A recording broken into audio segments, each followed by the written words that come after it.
Okay, let's start. Welcome to IPBES 9 Stakeholder Day, and thank you to the more than 400 registered participants, those who are here in Bonn, and the many who are joining us online from around the world via webcast. So today we will be hearing about key topics which will be discussed at the 9th IPBES plenary and the 2 IPBES assessments on values and sustainable use of wild species, how they will be launched and how stakeholders are engaged in IPBES.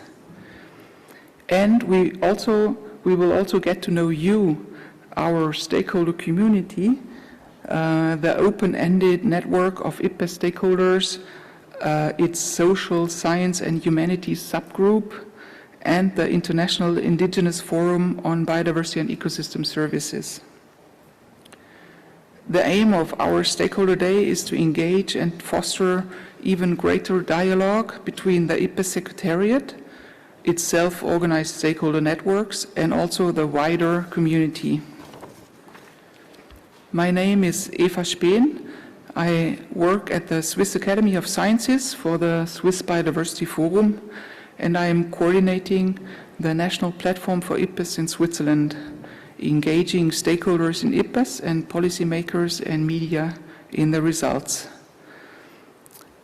Me and my colleague Shivani shall be making sure that the event goes smoothly, keeps to time, and of course that there is maximum engagement. Shivani, over to you. Thank you, Eva. So, good morning, everyone. My name is Shivani Rai, and I'm an executive team member of YES Network. That stands for Young Ecosystem Services Specialist, and I represent the YES Network in ONET. It's my pleasure to work with Eva, and I look forward to a fruitful discussion and an interactive session today. Thank you.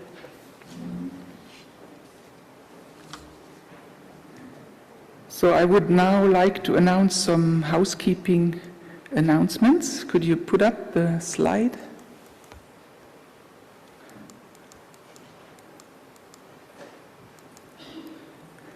So the event will be translated, so please choose on your device here in the room channel 2 for French and channel 3 for Spanish. And for those online, you can choose English, French or Spanish if you click on the little globe symbol in the webcast. And we also would like to ask you to respect COVID rules, so keep distance and or wear a mask. And if you tweet, please use hashtag IPBES9. So we will have several presentations today, and each presentation will have a short Q&A at the end. Be prepared for questions. If you want to ask a question, please just raise your hand and we will give you the floor.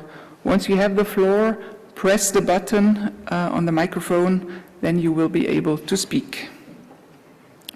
Those joining us online, they unfortunately can't ask questions, but at least they can participate in our Mentimeter polls. And we will have the first poll right now. So may I ask the technical team to please launch the first poll. This poll is about you and your background, so we get to know you better, and we also would like to know in which capacity you are participating today. So can you put up the Mentimeter slide?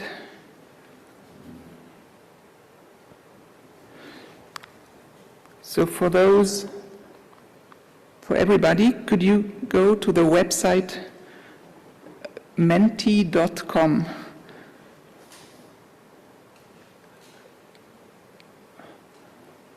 Laura, could you put up the slide for the Mentimeter?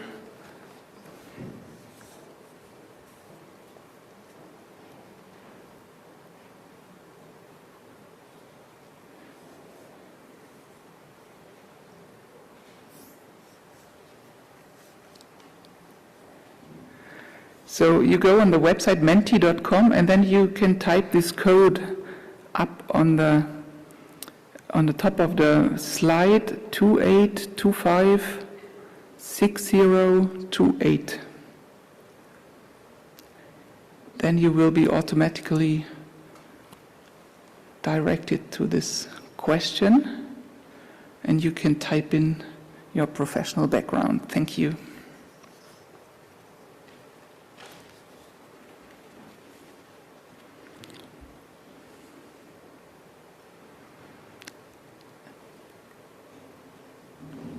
And you can see the results popping up.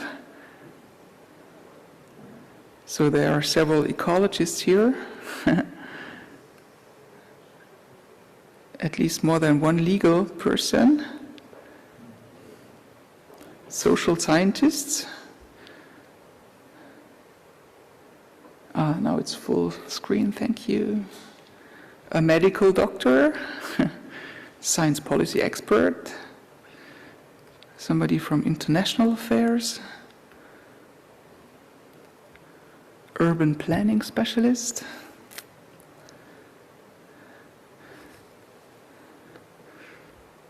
so quite diverse crowd of people.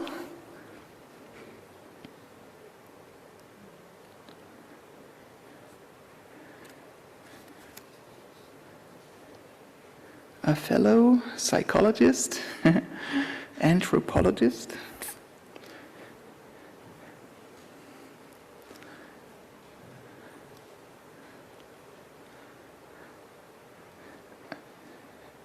okay, excellent. So that's quite interesting.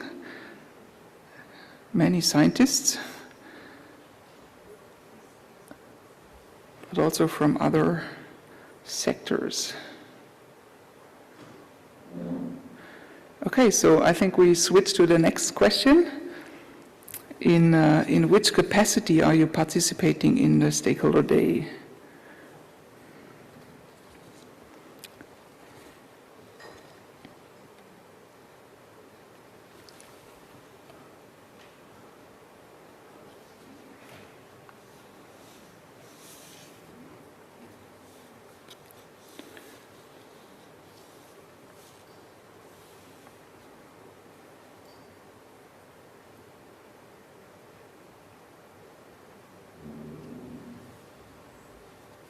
Could you switch to the next question? Results slide.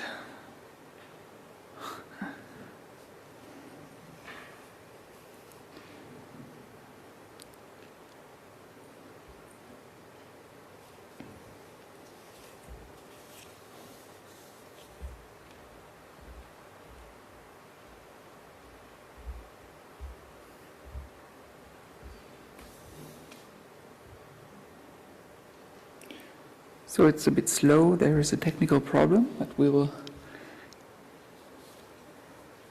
get soon to the next slide, hopefully.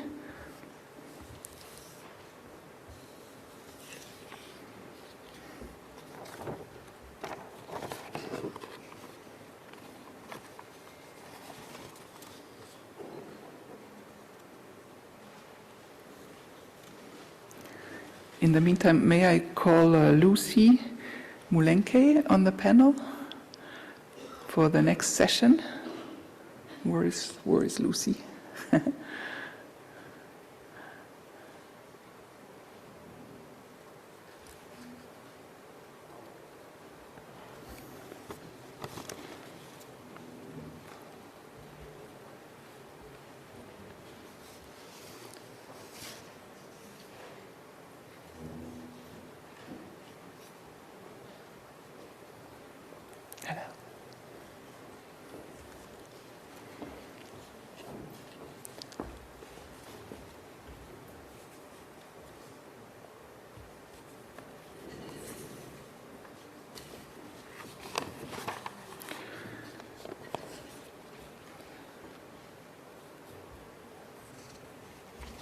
So I think we start with the next session and skip the Mentimeter.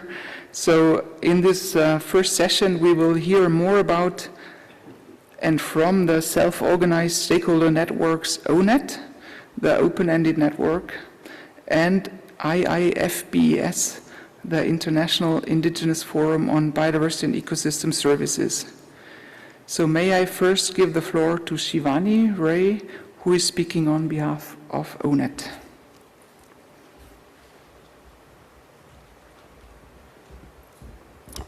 Thank you very much, Eva. So, a very warm welcome on behalf of ONET.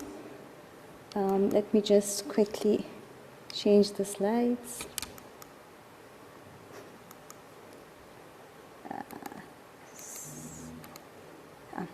Okay, so as you know, ONET is a self-organized network of IBES stakeholders, and we are interested in IBES work.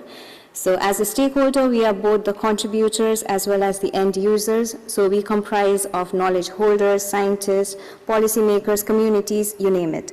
And over the past few years, we have evolved from a small group of stakeholders to more than 400 individual members and 14 member organizations. And as an ONET member, what we actually do is we foster a two-way communication between network members and IBES. We support in the dissemination of information of any IBES products and materials, achievements. We reach out to the diversity of potential users. We strengthen support for the platform's outputs, and we mobilize resources for capacity building. And well, our work does not just stop there. We also help in facilitating and maximizing the effective engagement of stakeholders. And we also influence IBES processes by crafting the opening and closing statements on behalf of all the stakeholders. And as you can see here, that we have been very actively contributing to the statements from the past IBES plenaries from IBES 4. And if you're wondering who keeps this huge vast of network running and providing strategic and operational leadership, so it's the 11 facilitation team members of ONET who keeps it up and running. And we would be more than welcome if you would be able to join us. It's a free membership and there's no financial engagement. We look forward to collaborating with you all. And on that note, I would like to end my presentation here. I switch back to being a moderator now. Thank you very much. Over to you, Eva. Thank you. And may I call Ramiro up here on the stage to give the talk on behalf of the Indigenous Information Network.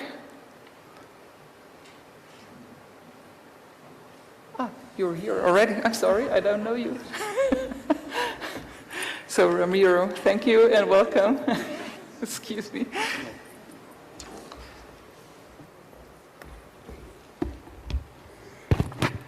Buenos días a cada uno de ustedes. Reciban del Foro Internacional Indígena sobre Biodiversidad un saludo.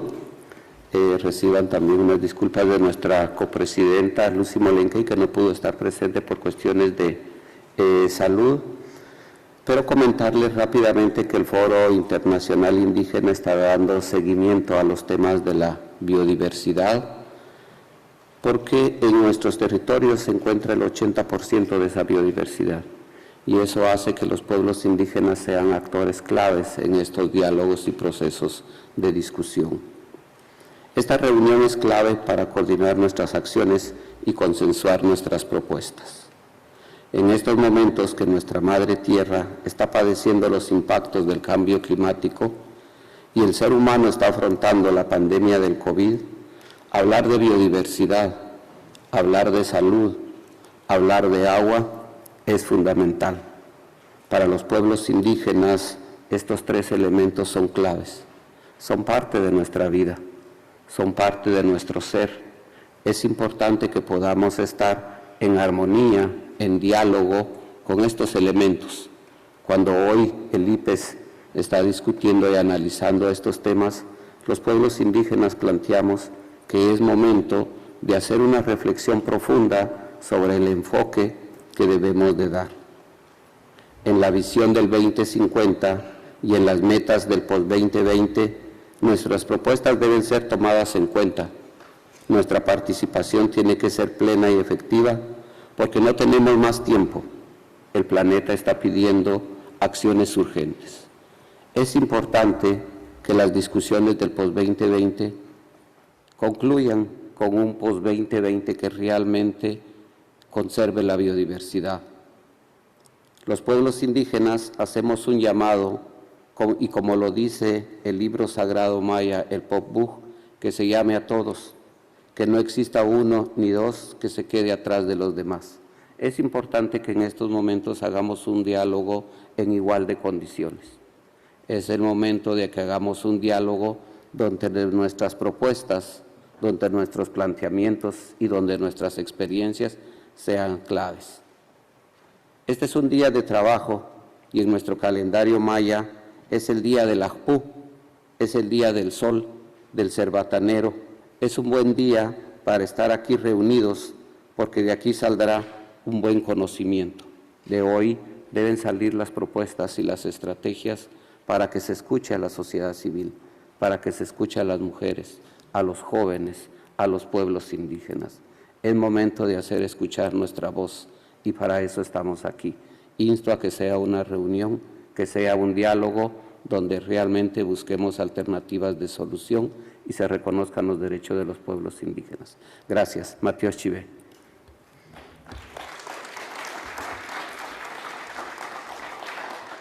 Thank you so much, Ramiro, for this talk. And I wanted to remind those who would like to have translation to get that device at the door.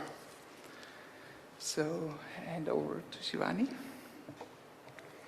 Now, let me introduce you to Anna Laurie Godry, the Executive Director of IBES. We are very pleased that Anna could join us again this year for the Stakeholder Day to update us on the work of the Secretariat and some highlights and key topics of the plenary IBES 9 ahead of us.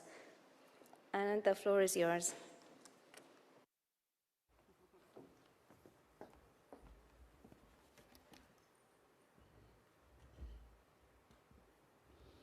Good morning, everyone. My name is Anne-Laurie Gaudry. I'm the Executive Secretary of IBES, and I would like to welcome all of the stakeholders here and online to this Stakeholder Day. Our apologies for the slow start this morning, but we're gaining speed now, and I'd like from the onset to say that we really value our stakeholders. As you know, IBES really always allocates a lot of time and attention to all of these stakeholders, particularly non-governmental organizations and also other governmental institutions. They really contribute so much to the work of IBES, but also to the use of the products of IBES. So we are happy to continue to rely on your good support. So I've prepared a few slides here this morning to highlight some of the key items on the agenda of this very busy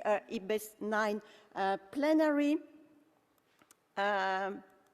So, of course, as you know, and to back up a little bit, IBES has had a very fruitful first work program with the production of a very robust knowledge base in the form of 8 assessment reports, which you see here. And when we talk about assessment, we don't only talk about the production of the reports themselves, but about the implementation of all of the 4 functions of IBES. So that is assessing knowledge, but it is also about building capacity, about strengthening knowledge, and about supporting policies. So there is a lot of work that goes from many communities and many dimensions of work into these reports. So starting with pollination and scenarios in 2016, then in 2018 we had 4 regional assessments and a land degradation and restoration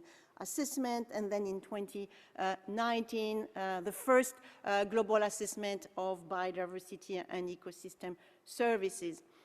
In 2019, at that same IBES 7 plenary in Paris, the plenary also approved a new work program. We call it the work program up to 2030.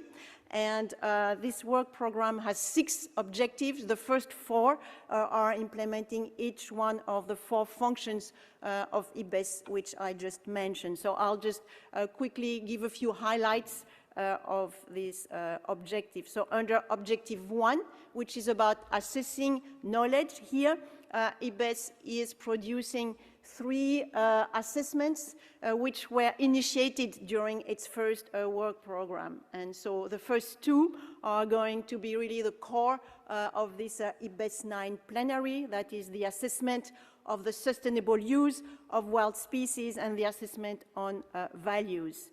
The third assessment that was initiated during the first work program will be completed next year. It is the assessment of invasive alien species and their control. Under Objective 1 still, IBES has started to implement work on the 3 initial topics for this new work program. You'll remember that in the language of IBES, we talk about the rolling work program up to 2030. And what we mean by this is that not all of the topics were fixed at the beginning of the new work program. There were 3 initial topics that were selected with the idea to then add other topics a bit later. That is why we are rolling. And so the first 3 topics are here on your screen, and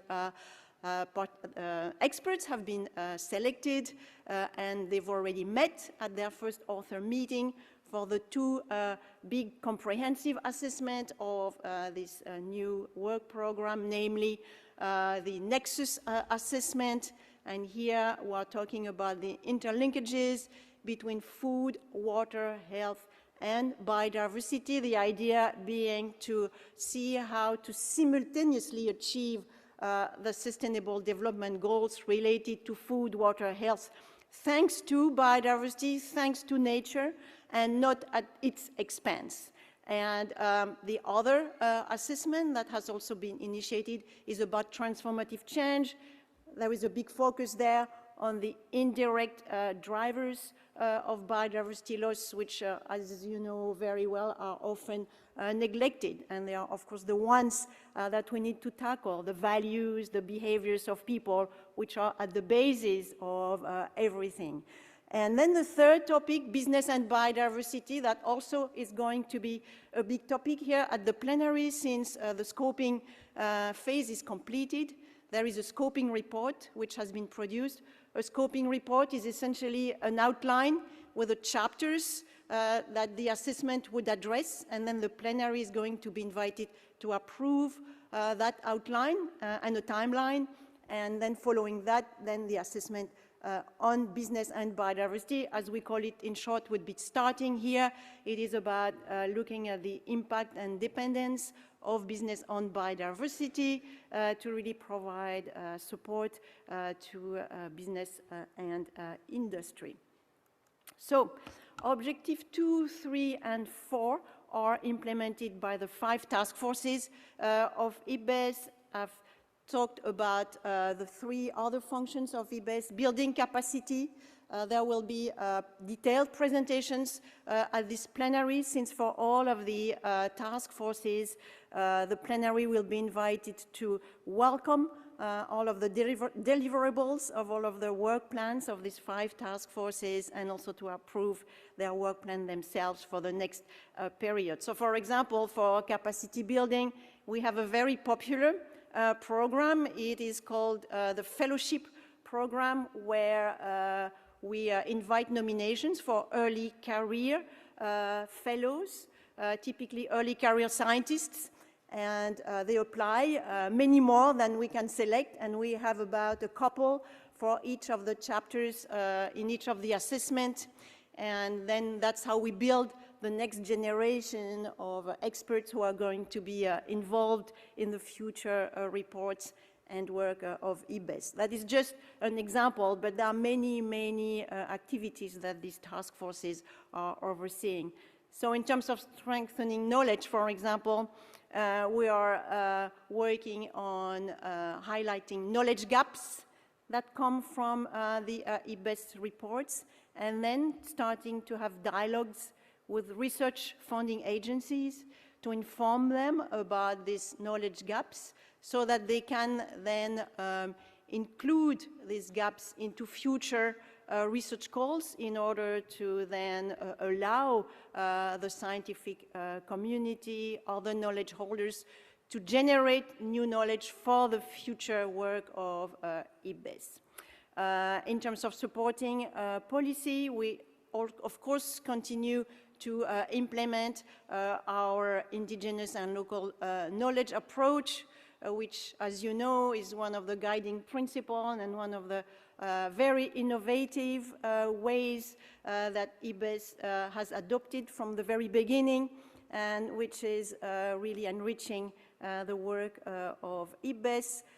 Just this past couple of days, there was an indigenous and local knowledge dialogue for our two assessments, Nexus and Transformative Change. And here the idea is to engage indigenous people, local communities, to help frame the questions, of course, within the context of the scoping report very early on, so that all of the various constituencies are involved in framing the questions in the context of our approach. So that is some of the highlights of the work of the 5 task forces under these 3 objectives. But again, there will be presentations on that, since they are also on the agenda of this IBES 9 plenary. I'm just showing here quickly, we will not go into details, that's the timeline for our assessments. We are here in 2022.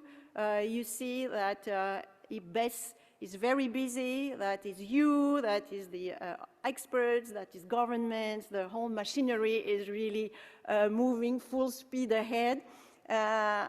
After this plenary, there will be 2 reports that will be launched, and then there will be a lot of uptake activities. We rely also on you, on your networks, to also engage and perhaps hold your own uptake events to really present the results of these 2 new assessments. So just to say that once an assessment is completed, we don't stop here. Of course, we accompany the assessment, and there is a lot of follow-up work.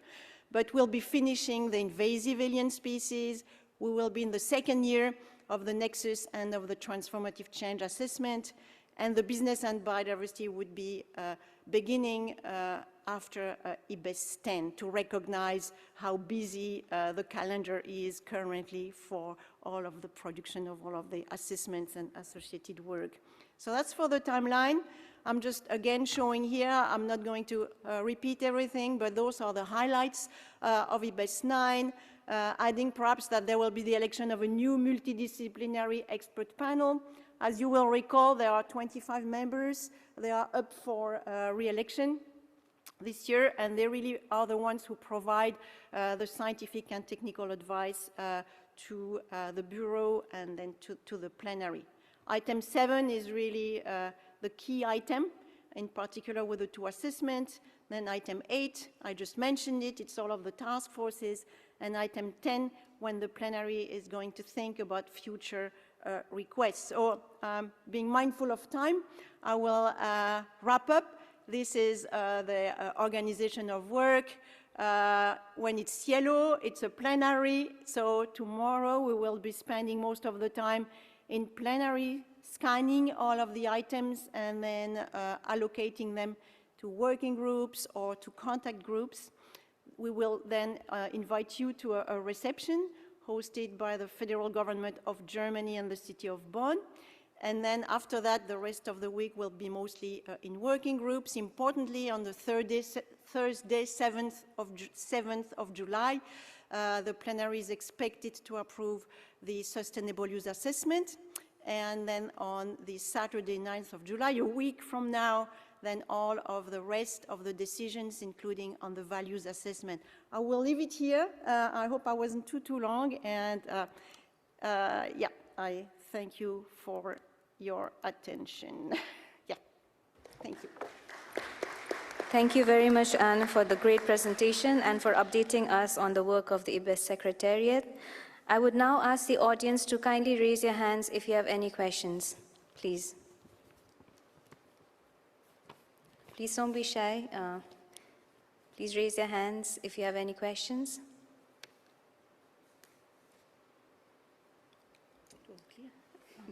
Well, I think Anna has been very clear with her presentation. Thank you very much, Anne, again. So unfortunately, we will skip the communication session with the IPBES Head of Communications, Rob Spall, due to the late start this morning. However, it will be recorded and posted on the website later. And then we start with the next session. May I call the co-chairs up here on the panel? So the next session will be the presentation of the 2 assessments. As you know, an important role of IPBES is to assess knowledge by elaborating reports. And I will now let Marla Emery and Jean-Marc Fromentin, the co-chairs of the Sustainable Use of Wild Species Assessment, and Unai Pascal, co-chair of the Values Assessment, present how they have been working to achieve these important reports, which will be discussed in detail and hopefully approved at the IPBES 9 plenary. I also have to announce that those people joining us online, they will not be able to follow this following session, as it will not be broadcasted for confidentiality reasons, because these assessments are not yet approved by plenary. But the sessions will be recorded and posted later on the IPBES stakeholder website if no questions about content were raised in the session. And an announcement for people in the room. Some of you might already have had access to the SPM or the assessment itself, but no question on the content itself should be posed. We will take questions after the 2 presentations. And we are also sorry that translation will not be available for this session, as a translator general is coming from the webinar, and we need to stop the webinar for this session. And translation will be available again in the next presentation. So I would now like to give the floor to Marla Emery and Jean-Marc Fromentin, but I haven't seen them yet.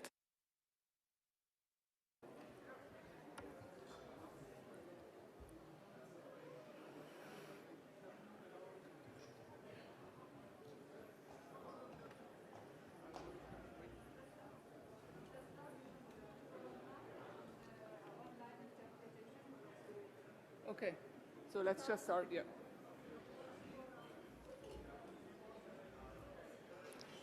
Welcome back, everyone. So we hope you are feeling refreshed and energized after the short coffee break. We request you all to please have a seat. So moving on to our next session, I would like to introduce an expert who will be presenting on the Social Sciences and Humanities Network, in short, SSH. Marie Stensicki, she is a professor in human geography and currently works at the Department of Economy and Society, School of Business, Economics and Law, University of Gothenburg. Marie does research in human geography and qualitative cultural environmental research. I will hand over to her, and she will therefore introduce her colleagues. Over to you, Marie. Thank you very much. And thank you for giving us this opportunity to talk about the Social Science and Humanities Network as part of ONET. Besides being professor in human geography, then I've been the co-chair of the Multidisciplinary Expert Panel, the MEP of IPBES, since 2015, and I will stay so until this Saturday. When I was nominated for MEP, the head of the Swedish delegation by then asked, so are you doing research in values or in ILK, or both? And I had to reply, neither really. Landscape is my key concept, and it's a holistic concept, embracing the interaction between humans and the human society with their physical environment and the rest of nature. So maybe more practices, farmers' attitudes, outdoor recreation were my kind of fields of study. And I realized that this, through my time in IPBES, quite early, that there's a breadth in social science humanities that is that we have shortages of expertise in those fields.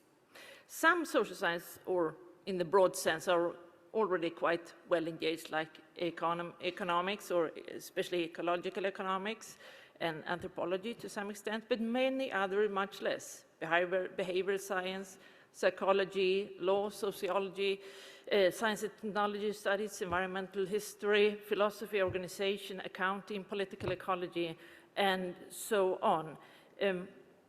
How do I know? Well, I've been engaged as a MEP in selecting authors for 8 assessments by now, and in most assessments, well, the exceptions being really the values assessment and the transformative change assessments, but in the others there have been shortages of social science and even more so of humanities scholars in the assessments, and we've been working with gap filling and looked around the context and so on in the world. And that kind of is the background for starting up a social science and humanities network. And I will now hand over to Håkon Stockland, who initiated the Social Science and Humanities Network and who is the coordinator to give a presentation of the network. Håkon is also a researcher in science and technology studies at the Norwegian Institute for Nature Research. He has been there, or is still a fellow in the Sustainable Use Assessment, and has just started as a lead author in IPBES Transformative Change Assessment. So please, Håkon, over to you.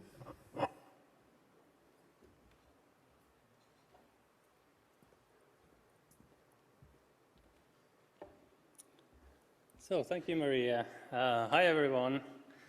It's really nice to be here on this important day.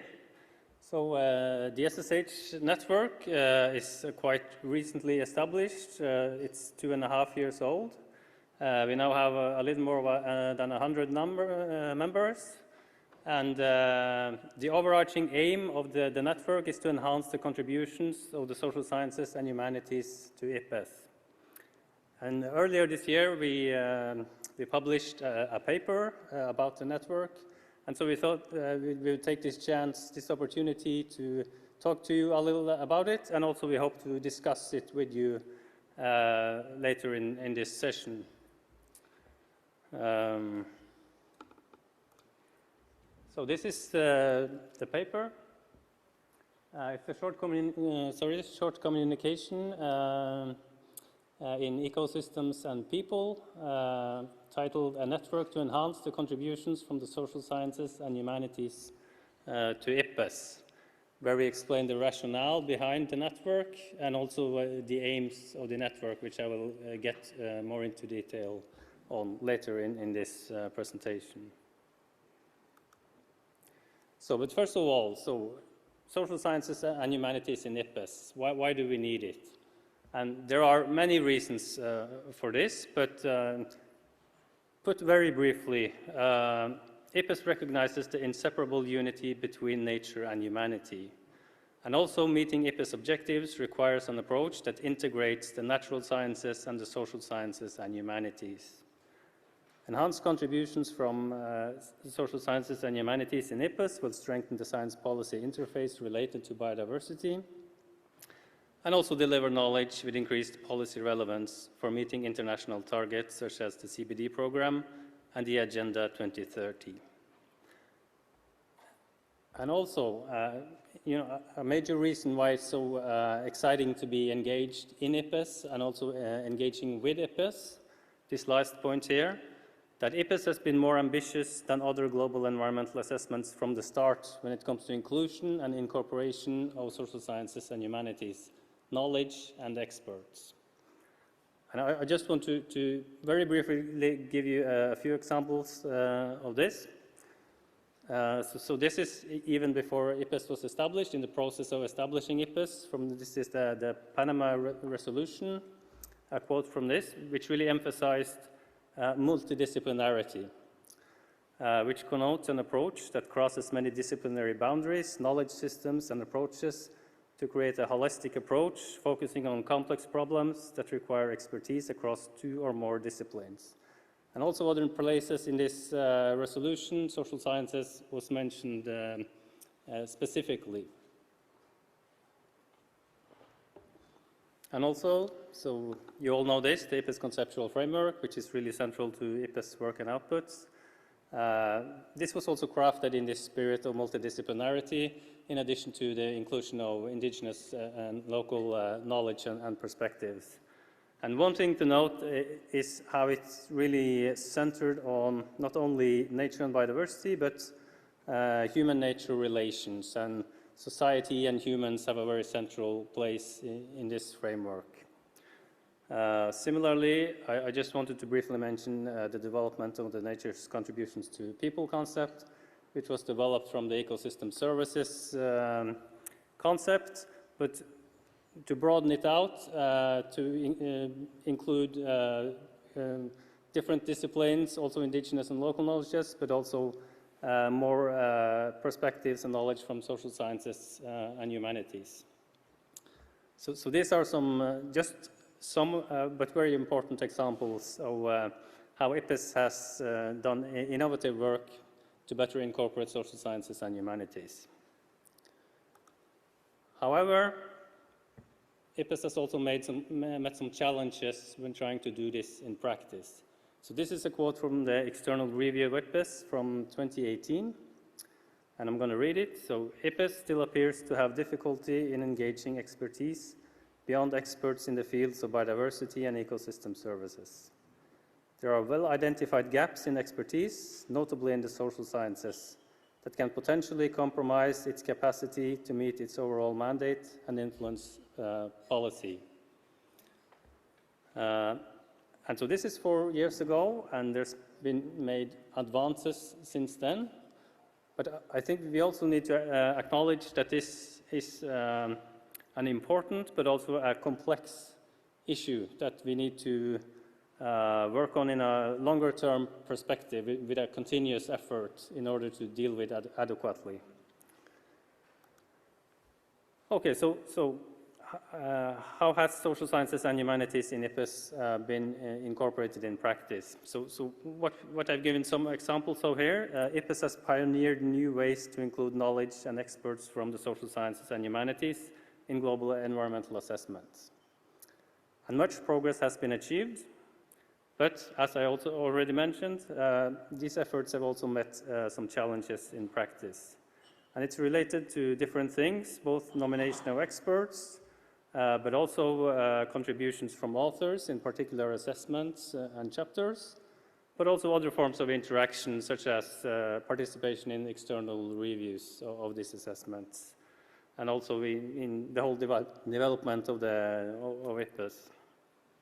And so what we argue here is that there's some ballast, so this challenge is related to some ballast that's inherited from previous global environmental assessments. And I'm not going to name specific ones there, but you might have some idea what we have in mind. And so just to get a little more into these challenges to the integration of social sciences and humanities that IPPES has met. So many assessment practices, tools, and understandings of what global environmental assessments constitutes and how it should be operationalized was not really developed with much input from the social sciences and humanities from these previous global environmental assessments. And so quite many of these practices and tools and understanding of what an assessment is was inherited by IPPES. And IPPES has done innovative things with this, but still quite a big portion of this is still part of how IPPES do assessment and so on.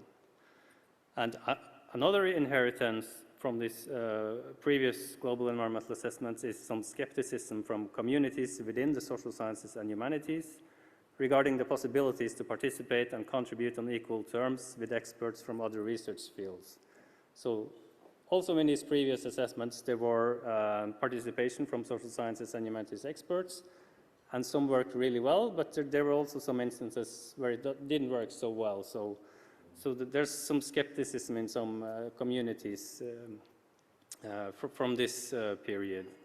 And just to go a little more specifically into some examples, one thing is concepts and frameworks that IPBES uses. For example, the conceptualization of evidence is often, well, more based on how it's done within the natural sciences than within the social sciences and humanities.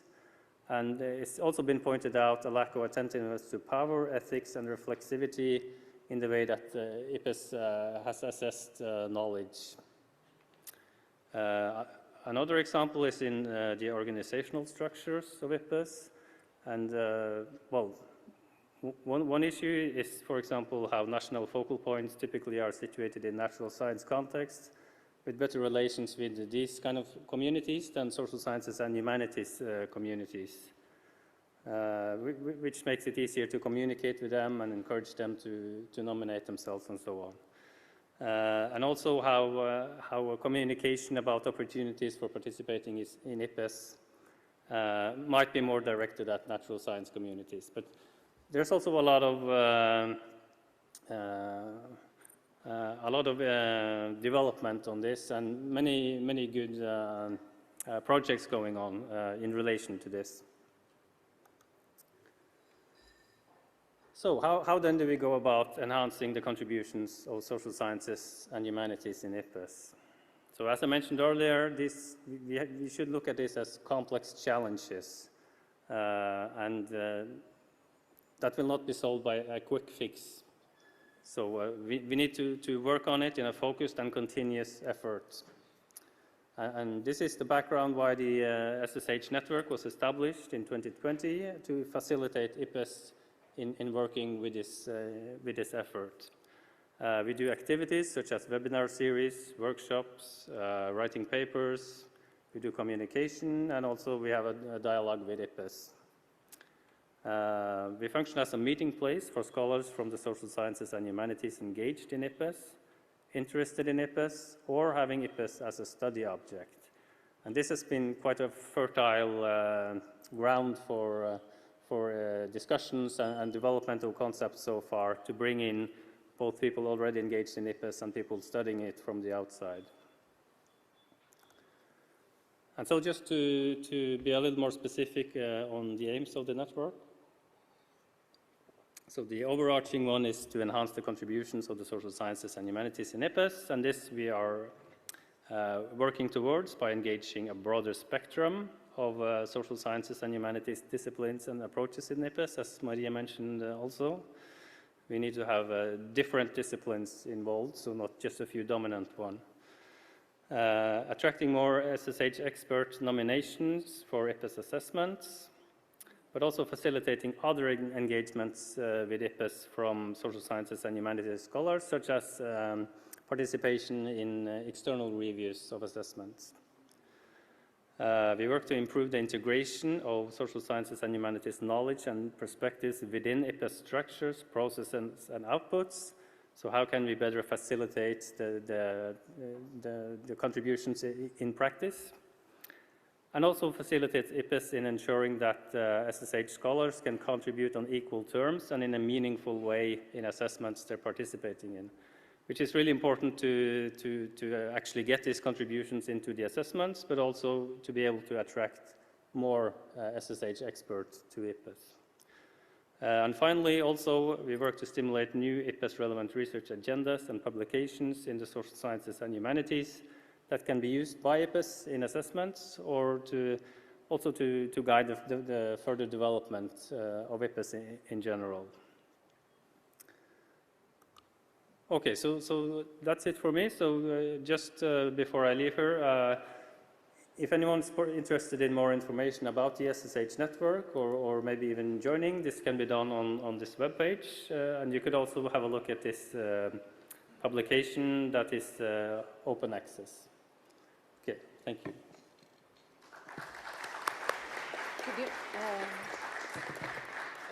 Okay.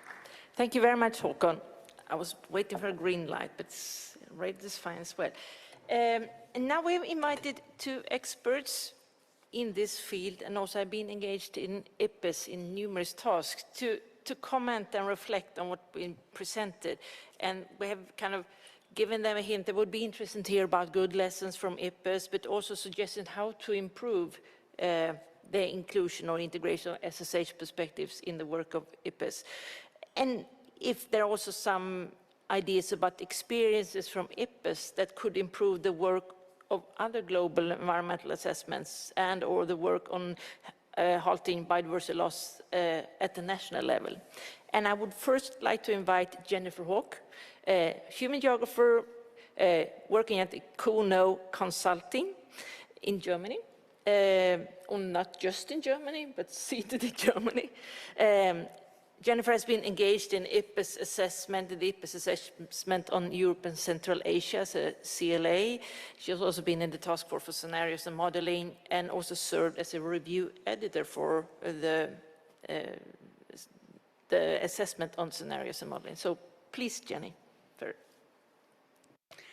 Thank you very much for giving me the opportunity to speak today and to speak to a topic that I'm very passionate about, social science and humanities.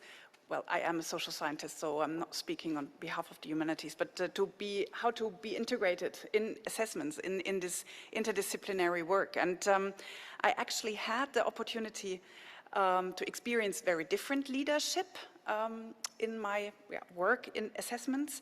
And I had the opportunity to really experience great leadership, and I think it's really something that is decisive for successful integration, a leadership that is very appreciative and actually makes people feel welcome for all their contributions. I work a lot with natural scientists, and you often get this, oh no, her again, social scientist, yes, yeah. Well, what do you want to say? Huh? And it really makes all the difference if somebody is making you feel welcome for the contribution that you're about to give. That, of course, requires open-mindedness. In another project, not related to assessment, but probably many of you know the VABS project, which is now continued as a CABES project, I also learned that for this integration, diplomacy skills are quite helpful. Yeah? So sometimes, and also the social aspect of integration, having a beer or wine in the evening does certainly help. And sometimes people think that integration and being inclusive and open does mean that nobody has a plan. And my experience really is that this great leadership is coming with open-mindedness and all of it, and diplomacy, but it also comes with the skill to get a clear agenda, make clear tasks for everybody, and still provide a sense of where are we going. Yeah? And also this kind of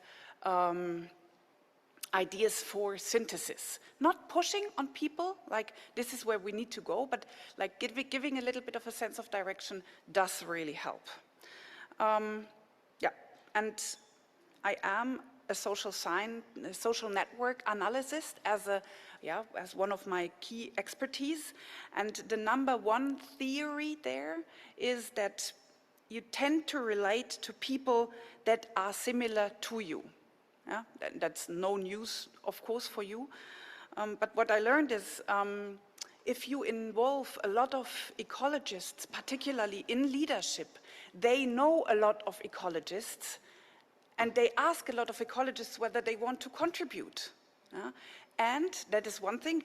As an ecologist, you know ecologists. Or as a geographer, I know geographers because I studied with them from the ground. So of course, I go to geography conferences. I meet geographers. Yeah. So these are the people I know. And also, very often, if you are brought up, so to say, in one discipline, it's easier to deal with people from your discipline because you understand them. You had the same theories and so on. Yeah, so conversation becomes much easier. Yeah? And so, if you, particularly the higher up the ladder you start to include social and scientists and humanities, the more likely it is that they involve more social scientists, they know more social scientists and humanities, yeah, and they will involve them. And so it's a trickle-down thing, yeah, but and just having a few LA social scientists as this kind of, you know, alibi, that won't help like making mass. That's at least my experience. And also, if you include them higher up the ladder, the social scientists, humanities, they also will help to define the criterion how to include people, what kind of people to select. Yeah, not necessarily based on who has the longest publication list with the highest impact factor, H factor kind of thing, but maybe there's in other disciplines, other things indicate quality of researcher than necessarily the amount of papers and so on they have. And as an experience from social scientists, last point, don't worry, what you can benefit from is, well, I'm a consultant now, heading a consultancy agency, and I have the experience that knowing natural scientists actually helps you getting grants.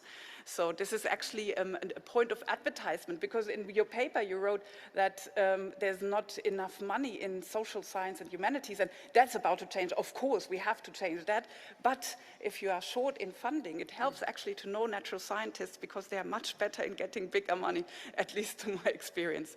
And yeah, thank you very much for listening so much to my experience. Thank you very much, Jenny. And now I will invite Sandra Jacobs, who's an economical ecologist and senior researcher for the Institute for Nature and Forest, INBO in Belgium, and also guest professor at Ghent University. And Sandra has been a lead author in the Europe Central Asian Assessment, a contributing author in the Global Assessment, and he is at present a CLA in the Values Assessment. And please, Sandra. Thank you. First of all, thanks for having me on stage. I don't know if I'm casted well, because in secret, I am an ecologist, an estuarine ecologist, don't tell anyone. But as many of us in sustainability science, I've been cast out a bit of my discipline, or did I run away? I don't remember well. And we find ourselves in the middle between disciplines, trying to understand disciplines which are not our training, and trying to. And there is a huge willingness among sustainability scientists to really understand each other, to fight this common crisis and to find these common solutions. And one of the biggest challenges that, or how I word it, is language in a broad sense. So there are words that mean very different things to very different disciplines. For instance, value. If an ecologist says valuable landscape, this is something completely different from an economist. An environmental economist or an ecological economist will be again different, and a legal expert will mean something very different with value. And this is only one word, but this takes a lot of time to get every word and this whole language matching to each other and actually realizing what the other disciplines mean. And there are words that seem to have no meaning to another discipline, and therefore they are disregarded, that this cannot be important because it has not really meaning, it's just like a word. And this common effect of underestimating the complexity of each other's disciplines. You understand another discipline and you think like, yeah, but this is quite simple, my discipline is very complex. So, but since all these scientists are very willing, they engage in debates, and this becomes very interesting. And it is very interesting, and there's huge debates on the differences and similarities and the common ground, and all this takes a lot of time. And this is good. And now I'm coming to the good lessons from IBES. One of the good lessons in IBES is that there is what I would call a common enemy effect, or maybe in a better way, a common mission effect. There is a huge crisis, and we have to solve it together. And in the face of this urgency and this crisis, we kind of forget about our differences, and we will have some debates, interesting debates in the bar, but we need to produce this thing, and fast.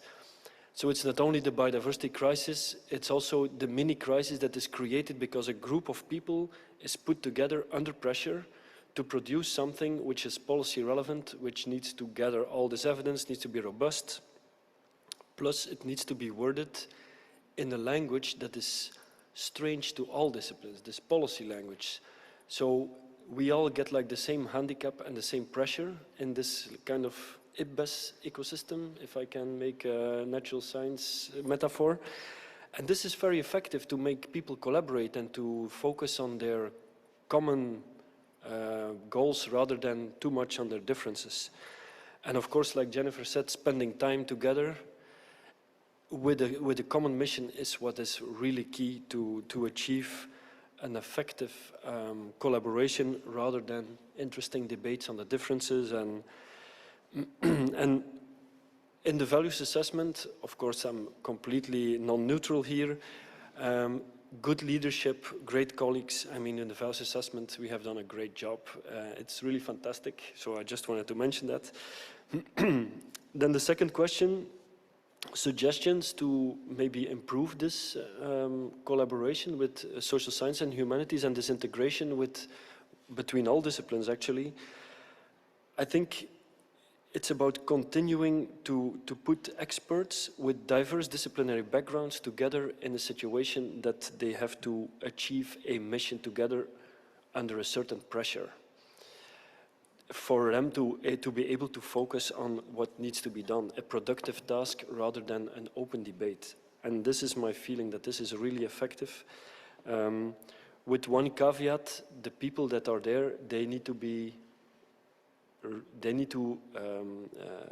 in the mission. They need to be agreeing with the mission. I mean, if you have a combination of scientists, but they don't actually, they want to do some fundamental research in their own realm, there's going to be no real collaboration. So, and that might be a problem maybe with selection of experts, that it should be checked. I mean, the people that have to work together should be, I think, scientists that for whom interesting debates are no longer enough. And if they subscribe to this common applied goal, this policy goal, then there is a good chance of working together.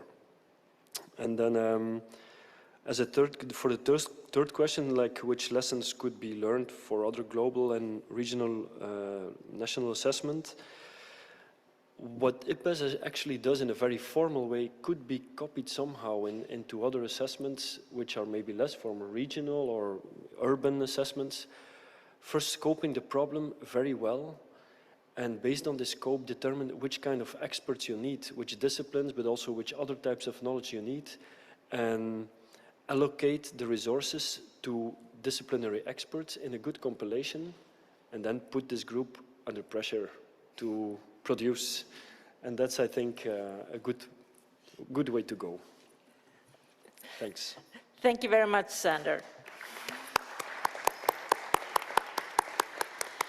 Now we will do a little of experimenting of interaction, and that is that I will invite you all to engage in beehives, which means that I want you to hear kind of like bee sound here.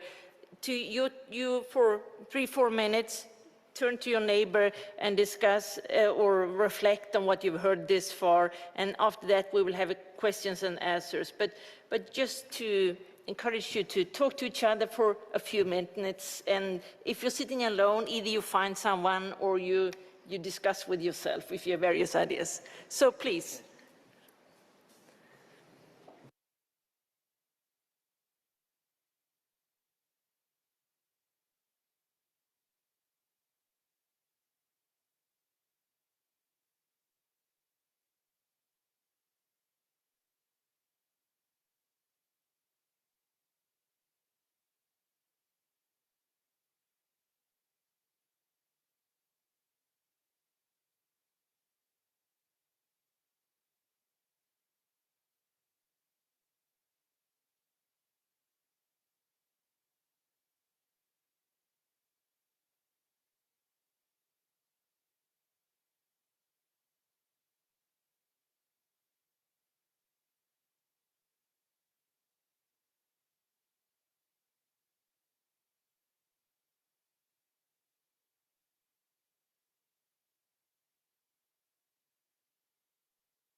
Okay, sorry to stop. I hear there's lots of interesting conversations going on, and please continue later in the day. But now I would like to invite you to, with comments or questions. So please, Shira, is it raise hands or is it push the button? You can raise your hands if you have any questions, please. Anyone? Questions or comments or reflections?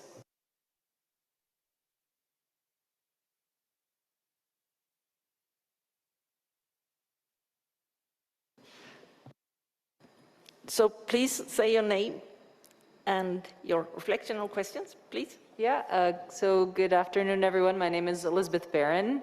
Hello. I'll sit down.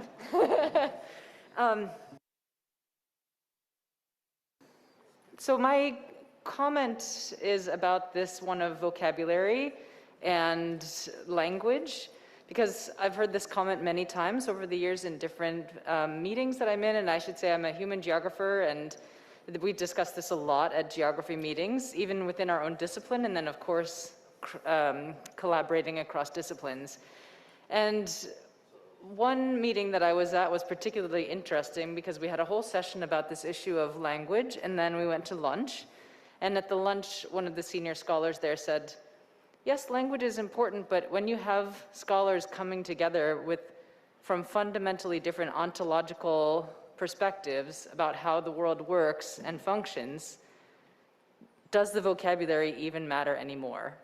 You know, once you actually have spent the time to say, this is what I think value means, this is what I think value means, this is what I think sustainability means, this is what I think sustainability means, you need to go another step to get to this actual interdisciplinary or, you know, level of understanding that moves beyond that sort of open communication. So I'm wondering if anyone on the panel or also in the room has a comment on this kind of how do we bridge these ontological gaps and move forward in a novel way that goes beyond our disciplinary trainings. Thank you. Thank you very much, Elizabeth, who works as a CLA in the Sustainable Use Assessment. I think Sandra touched upon it before. I very much agree that this has been for years and decades a call for interdisciplinarity, but very little kind of literature done or studies done on how does it work in practice. We call for it, we show the lack of it, but we need to develop how does it work in practice. And maybe you would like to comment on that, Sandra, since you are into the issue, I think.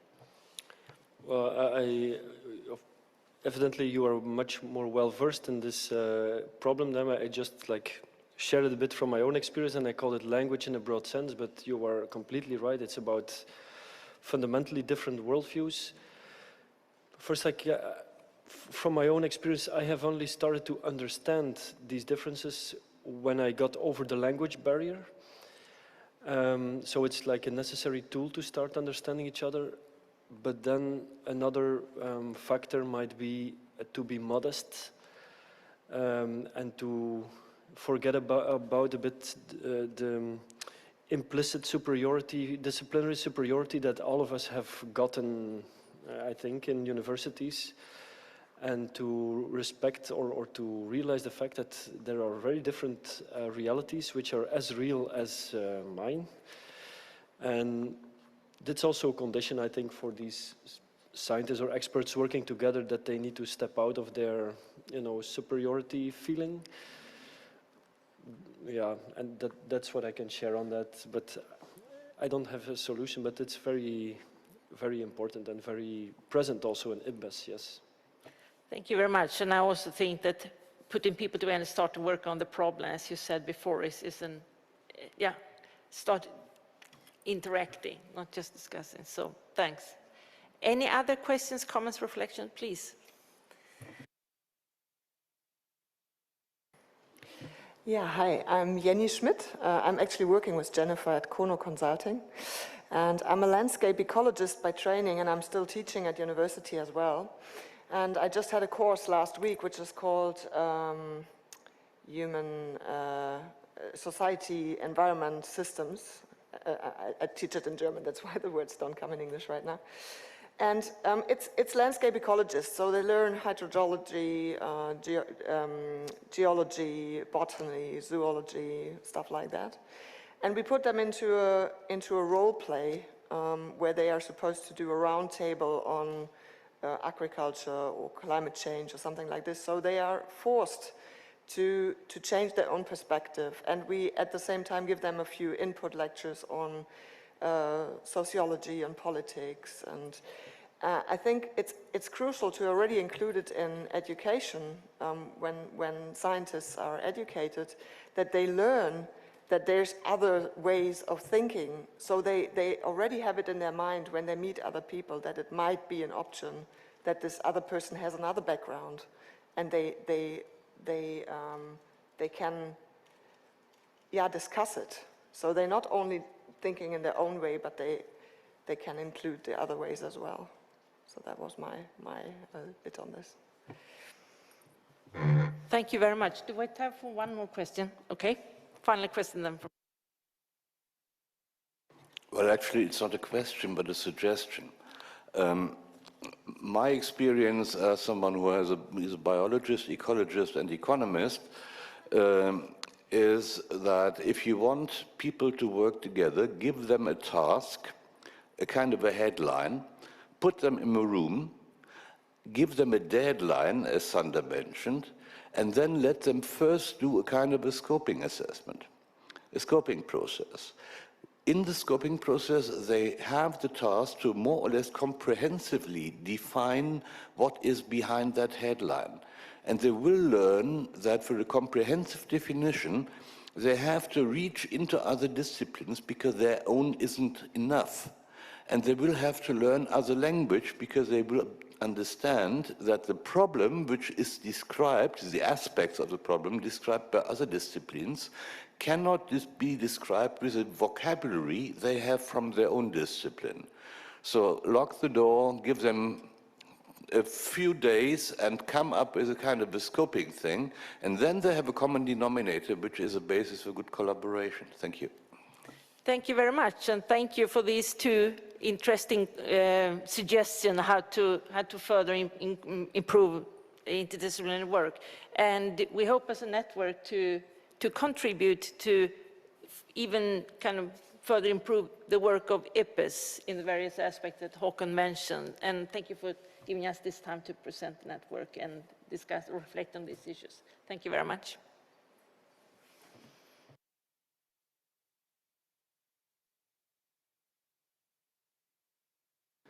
So thank you very much, Social Sciences and Humanities Network.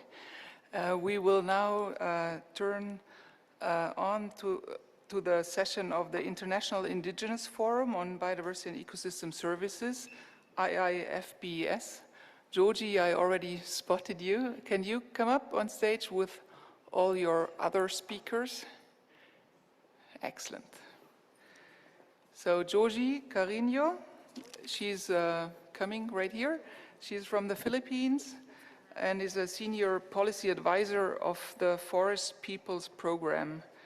She's a well-known activist and analyst with more than 30 years of experience working on indigenous people's rights. And she has been a pioneer for the respect, here she is, the respect and recognition of the contribution of indigenous and local knowledge in IPBES work programs and assessments. So she will moderate the session and introduce you also to her other colleagues. May I hand over to you, Georgie? Thank you. Thank you very much, Eva, and we're very happy to be here with you. IFBES is the International Indigenous Forum on Biodiversity and Ecosystem Services. This is a recognized self-organized network by IFBES.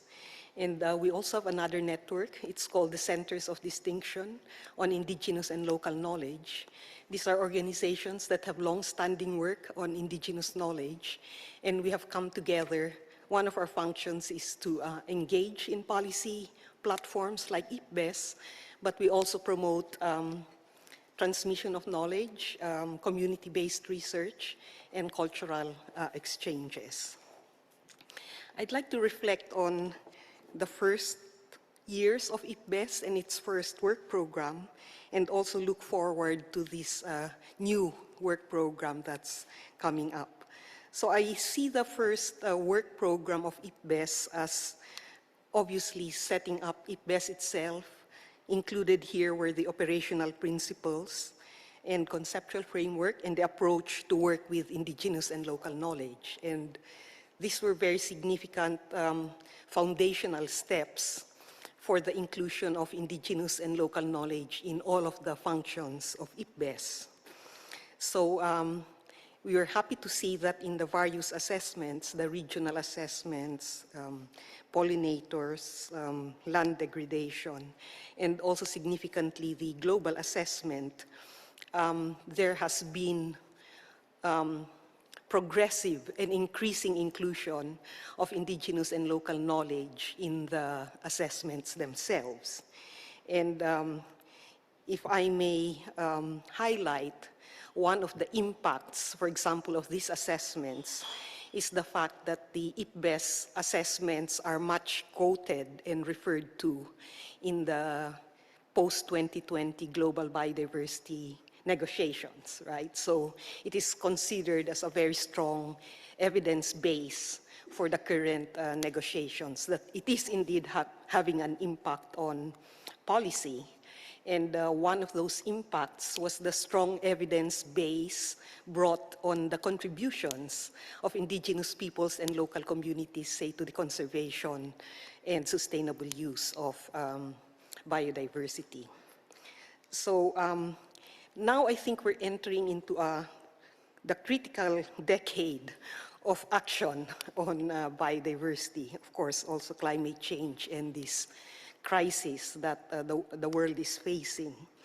And the upcoming assessments, the Nexus assessment and the transformative change assessment will obviously be, again, very critical. So we are looking forward, again, to be very much engaged in these processes. There has just been the ILK, a dialogue precisely to look at the contributions of indigenous and local knowledge in the upcoming assessments. Therefore, I want to focus on another dimension. We have talked about the science or the knowledge policy interface. The critical dimension, I think, is this interface with society, because no matter how good the evidence and what policies will eventually be taken by governments and decision makers at all levels, it will then be the implementation and mobilization and use of that knowledge to actually transform society. The transformational change will actually be actions within certainly governments, but within society to make that push. And here, indigenous peoples and local communities have to be understood as vital and central actors in that transformation, because we live in nature, we manage nature, we have very strong impacts, and we are very engaged and committed through our values, cultures, and practice to actually maintain and protect and promote, restore, etc., all of these, within this quite short period of this decade, right? So in our panel are members of our networks, and they will speak directly about their experiences in the engagement with IPBES, but also how this relates directly to their communities. And I think these experiences will be very enlightening, but also very interesting to hear from. So our first speaker is Aslak Holmberg. He's with the Sami Council, and he'll be speaking to us about values and their experience. Aslak, please. Joo, puerra päivi falpuhkaita mulla on skoulailema asla 4. asla ja puhutan njörkkänis teenulieis. So, yes, hello everyone. I'm glad to be here with you. I was asked to share about my experience with one task that I did for the Sami Council regarding values. So the Sami Council works a lot with the Arctic Council, and I was asked to deliver what the direct translation from Sami would be a thinking paper that would contribute to the work of the Sami Council regarding the ecosystem approach to management. And as you probably know, in ecosystem approach to management, human is seen as part of the environment, which means that it has to be considered in the governance of these areas. And as different cultures have different approaches, different values attached to the way that they use their respective areas, then it's important to consider what are those values. And I was asked to consider what would be Sami values regarding the ways that we use nature, and if it's possible to compare different values. So I did this task based on 3 in-depth discussions with the Sami knowledge holders, what we would call Ellilan Olomot, which would mean something like those who have lived a bit longer than others, I guess. This was a semi-structured interview. I had some basic questions, but then often the discussions went to their own direction. So these knowledge holders, they did raise many key issues regarding values, such as learning indigenous knowledge and skills, gaining a feeling of belonging, both health and well-being, social connections, as well as spiritual aspects. And all of these knowledge holders, they considered it very difficult to compare different types of values, because if you are to compare or measure what is important or what is more important than other, then you would have to have a measure for doing that. And it's, they all concluded that it's not possible to compare different types of values. Of course, there is economic value with a lot of the biological resources that we use, but that is only one aspect of the values that are attached to it. So it's not possible to compare these other types of values directly. It's like you would try to measure distance in Fahrenheit or speed in cubic meters, because these are so different issues that you would have to consider cultural values within their own right. So in the Sami cosmology, human is part of nature, and one guiding value is respect towards different species. So human is not above other species, but it's part of the web of life, so to speak. And that being said, human's position is not to govern nature, but rather to govern the actions of people that have an impact on nature. And the goal of that is to maintain a balance within the ecosystem. I see that I have already used many of the minutes that were given to me. There would be a lot more to say, but let me close by saying that we were discussing a lot about culture and cultural scenery and values that are attached to that. And in the Sami context, cultural scenery is untouched scenery, because in our culture we did not change what was in the environment, but rather we changed our behavior to fit the environment. So our cultural scenery is the untouched landscape that we have, and that is the most important value that we have, which is the foundation of our life, that we have this landscape that we are sustainably using. So let me conclude there. Thank you.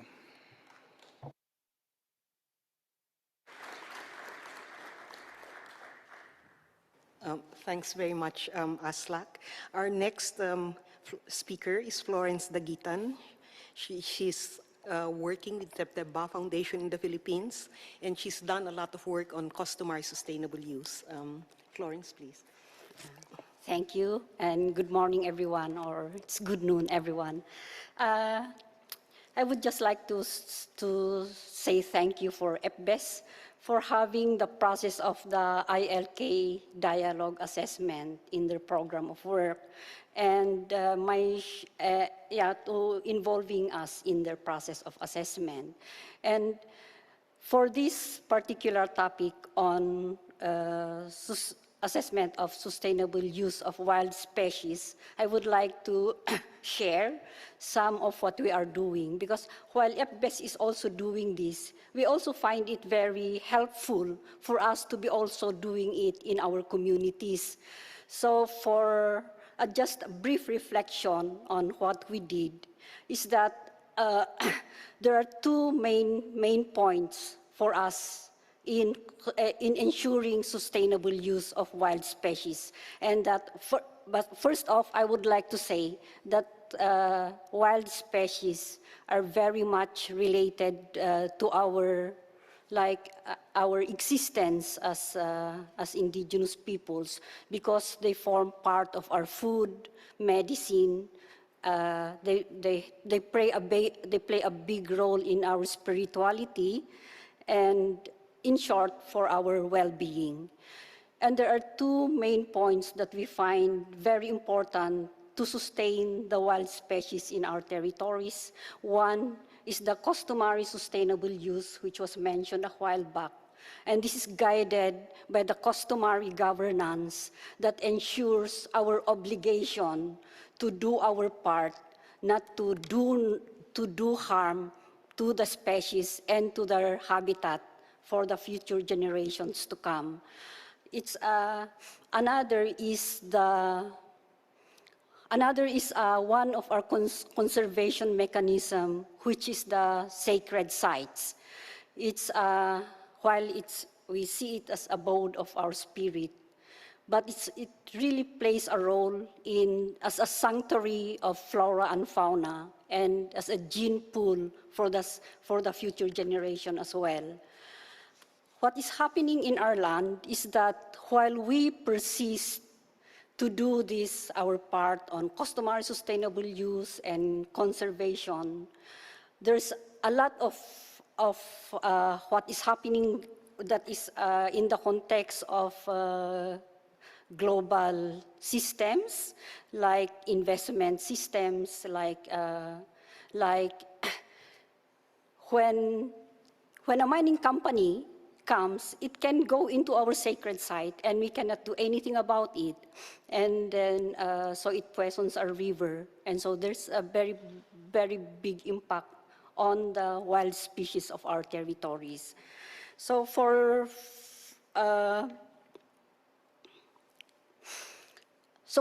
us, really, for this to continue our customary sustainable use and current conservation mechanism, it's really the main thing is for the world to recognize our rights over our collective customary lands, so that then we can practice this freely and to sustain the wild species, which we believe is not only for our own good, but for the good of humanity, because where does the honey come from, and so many things, which are the needs of the humanity. We are very hopeful for this assessment, so that then it can bring us yeah, the passion and the dedication of the authors and those involved in the assessment hopefully will result to a concerted effort of policymakers, development planners, communities, for us to be able to look deeply into the drivers and restore our poisoned rivers and maybe restore the degradation that is happening in our lands. Thank you very much.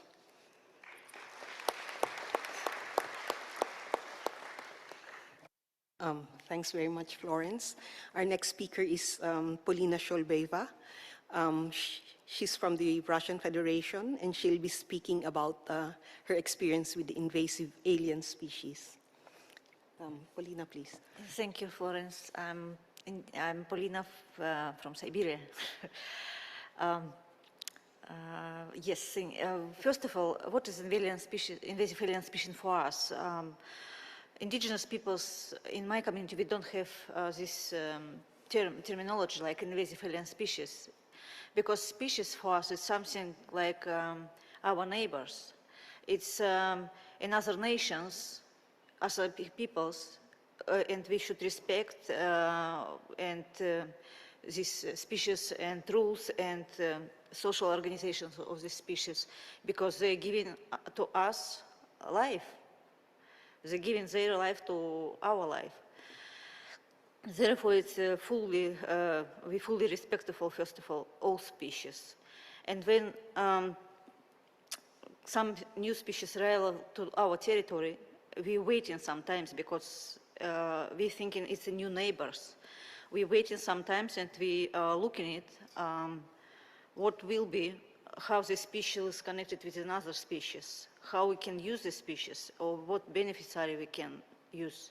Or maybe it's species very not good for us, and we should remove this from our territory. It's also very important. These species, as invasive alien species, right now, because of the climate change, it's every year we have increase of numbers, different animals and plants for our territory. As I said, some species we can adopt to our life. Like already right now, we adopt some lake reed to our food system. We control these numbers of the lakes and using in our food system, but some another species like Sosnovsky hookbeat, it's very poisoned. He destroyed all territory. It's not just in our territory now, it's all Arctic, including Finland, Norway. I know there's big problem now in Great Britain, in North America. It's very poisoned plant, and you should control this very fast.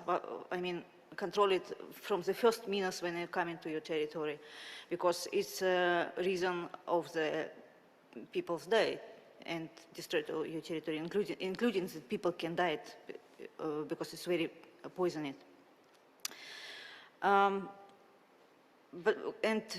Because of we live in our territory and we have a lot of knowledge about this. We have our traditional research, we have our traditional community-based monitoring system. And our hunters and fishermen going to the territory, we documented this whole situation and collected this information. Therefore, indigenous people can be and should be, and we right now, one of the key persons for the invasive alien species assessment of IPBES. Already we have 2 meetings where we participated fully. It was 2019 in Montreal, first big workshop, dialogue workshop about invasive alien species and their control, when we provide our understanding what is invasive alien species for us and how we can prevent it or management or control these species on our territory. And second, it was during the pandemic time in 2020, and we're talking about concrete cases from our territory, from indigenous peoples around the world. I think we contribute very many information and very nice information, which will be useful not just only for this assessment, but also for another one. in the future. And I'm also looking at time. I'm wanted in finally showing you our work, because we're not just knowledge holders and key situation providers, but we also can do, it's our meeting, we organized this meeting in December 2020. It was dialogue, international dialogue, indigenous peoples around the world about invasive alien species. And this is a report about our work with concrete, very nice concrete situations and examples from around the world. This is also our contribution and our complement to the assessment, invasive alien species assessment for IPBES. And this is also our work, how we can provide our knowledge. Thank you.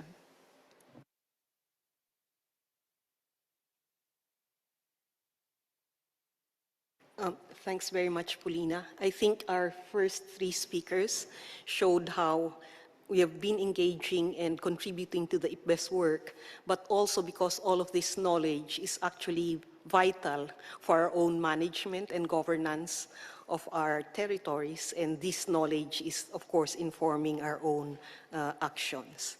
So now we'll turn to Sherry Pikto. She's a member of the ILK task force. She's from Canada, and she'll also speak about these ILK dialogues and how this participatory mechanism has been working, and she'll give her reflections on that. Sherry, please. Kwei. Hello, everybody. Thank you. It's an honor to be here with my colleagues. I'm probably going to reiterate some things I've said before and point out some new observations. In reflecting on my participation in both the Indigenous and local knowledge dialogue sessions as well as the task force, what has become very welcoming is how free, prior, and informed consent, which is a fundamental principle of the Universal Declaration on the Rights of Indigenous People, is enacted in the process, as a process in our engagements in the dialogue sessions. This is really super important, and I would really encourage you to look at that process. And this is enacted before, during, and after the workshop or engagement activities. We reiterated just recently in our most recent dialogue session over the past couple of days in regards to the transformation and nexus assessments, how important free, prior, and informed consent this process continues. For example, how important it is for participants to be well informed of how the process will take place, how the information will be used with our permission, including the use of pictures, and that we do not have to answer questions we are not comfortable with or if there is an issue with intellectual knowledge. And just as important, that opportunities continue to be given to Indigenous caucuses sessions where we can discuss issues, reflect on the process among ourselves, and highlight any issues with the consensus from the group in providing feedback to IPBES. And we actually suggested over the last couple of days that this takes place at the beginning and after our sessions. We also noted how free, prior, and informed consent, if you look at that process, how that can be adapted to research. We always talk about free, prior, and informed consent as though it's some abstract concept, but it can be enacted in practical ways. One of the ongoing challenges that we just heard with the previous panel before us is, and this comes up in our dialogical sessions, is bridging the philosophical and theoretical gaps between and across the social and natural sciences, and to demonstrate how they actually intersect. Examining biodiversity from a transdisciplinary lens would also go a long way in supporting Indigenous local knowledge. In fact, it has the potential to support Indigenous local knowledge as a legitimate knowledge itself. For Indigenous people, Indigenous knowledge is lived, and there is a very important correlation with the loss of biodiversity, with the loss of Indigenous knowledge, and it has been pointed out by many of our elders and peers that this is a matter of life and death, because our culture, language, food, and livelihood practices are rooted in our relations with the land, water, and natural worlds. Though complex, as we had seen in the prior panel, an interdisciplinary approach, including Indigenous approaches, will be especially essential for the Nexus assessment. Another challenge is making room for ceremony, not just for ceremonial sake or ritualistic sake, but because for most Indigenous people, ceremony is an integral part of how knowledge is lived and transferred in what we refer to as a good way. It is how we also engage with human and beyond human worlds. It is a way to enact our responsibilities, obligations to Indigenous local knowledge in our relations with all of creation. So the practice of ceremony is important in both our dialogue sessions as well as when possible for the assessments themselves. And just as important, the dialogue and assessment processes must include properly crediting the contributions of Indigenous local knowledge holders, and to provide more opportunities, and we know IPBES is working on this. We hope this comes to fruition and continues, and support more Indigenous fellows and Indigenous authors, and that IPBES approaches be open to Indigenous methodologies as a part of an act in UNDRIP. And that's it for me. Sid Nogama, all my relations. Thank you.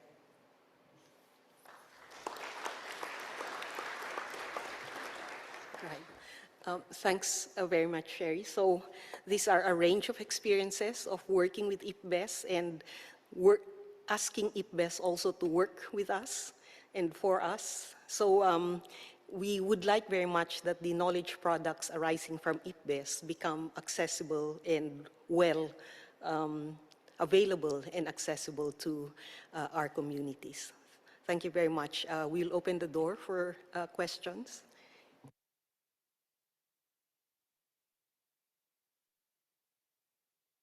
So is there a question, please raise your hand. Yes, in the very back. Thank you. Thank you, Judy Fisher here.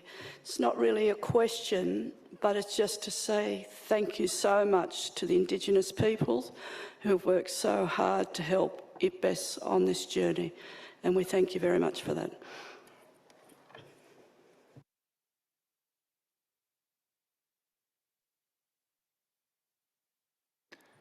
So there's a question right here. Gert-Jan Sturm, European Partners for the Environment.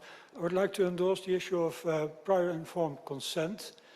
From a totally different perspective, it is also an issue in the area of the value of data and the use of digital data by those who are not connected to Indigenous peoples.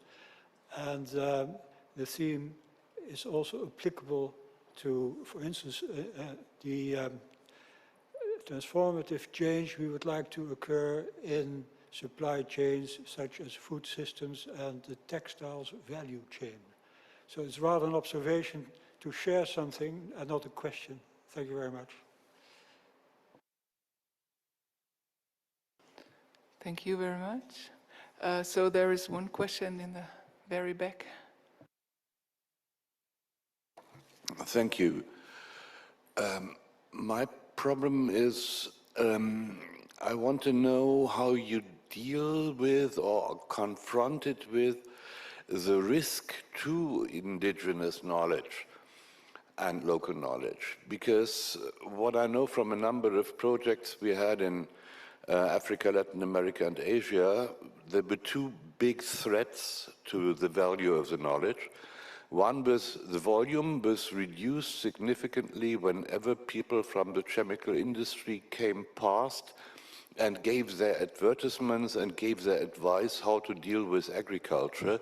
It was permanently eroding practices and led to a loss of knowledge. So how do you deal with this kind of business threat?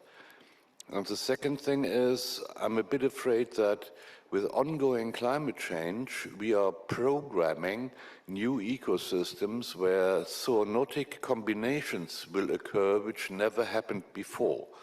So what does indigenous and local knowledge have to offer in dealing with ecosystems which in this form never existed before? Can this knowledge be updated, adapted, something like that? So I simply don't know, and it's a question to you. Thank you. Thank you for that question. This is a matter of much debate, I think, on humanity as a whole in terms of how do we adapt to climate change. And it's a complex question that will be very interesting, particularly with the nexus and the transformative change assessments, because we discuss this a lot, and that's what I meant by a matter of life and death. There's biodiversity lost, and for a lot of indigenous peoples, there's competing claims to the very life, the existence itself. This will be very interesting for the business and biodiversity assessment as well. And there's competing values, there's competing claims. However, I think Indigenous knowledge has much to offer in the very simple fact that life is not going to exist. We had discussed with the nexus, the potential nexus assessment, that you can't separate water. None of those, like food, health, none of that is going to exist without water. Water itself is medicine, water itself is life. And so I don't know how to really answer your question, because I think humanity itself is struggling with these questions. How do we, climate change itself, is it a natural phenomenon? Or is it, what are the causes of climate change? And yet we're all bearing the impacts of it. But I will say this, I'm reminded again and again by our Indigenous youth back home, the Mi'kmaq youth, is that we've existed and we've adapted for 14,000 years. So what will be the next leg? So thanks. Can I also answer to that? Yeah, so that is a good question, but I think regarding the change and the new situation that we all are in, but I think that does apply to all knowledge systems, not only to indigenous and local knowledge systems, but nobody has the answers to how will our world change, how will changes in a specific species or population impact other species. So I think we are all around the same table, that we are facing an unknown future, and I think that only highlights the need to bring all diverse ways of knowing together to consider these possible futures and how to react. And in indigenous knowledge there is a lot of knowledge on interlinkages between species, of course a lot of observation, but as we nowadays we refer to it as indigenous knowledge instead of traditional knowledge, to highlight the dynamic nature of this knowledge system. So I think we are all learning together in this new situation we are in. If I may comment a little bit on our friend's Paulina's presentation on invasive species and complement the work that you have done, just to give a brief example from back home, our ecosystem has completely changed within the last few years. We've had an invasive salmon species to come to our river and outnumber the native Atlantic salmon. So nowadays the pink salmon is the dominant species in our river. And of course that is something that is very strange to us. It's very different kind of species. But it's also very numerous. It's tasty when it arrives to the river. So I think we also need to consider how can we benefit from situations that we cannot stop. Like if we have millions of new fish species coming, then it's impossible to stop that. So I think we'll just have to adapt and learn ways to benefit from the new situation we're in. Kiitos. Thank you very much. There was a question right here. Thanks. Okay. As environmental sociologist, that I have been working with my colleagues in the front, and I could say that the vulnerability approach, for instance, for climate change, is something that we also have to switch into see more or ask indigenous groups how they have been dealing with change in the past. Because this is a richness of answers to how to deal with new crises. Of course, this crisis for climate change is a new thing, and it's something that we cannot guess how. But the indicators to assess how to deal with that should be also asked to them, because they have been in such environments for centuries. So change is something from their way of everyday life. And also this helps us to see the ontological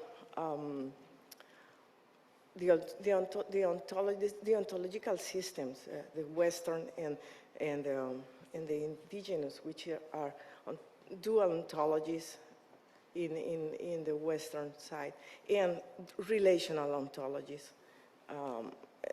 in the relationship with the human and non-human beings in nature.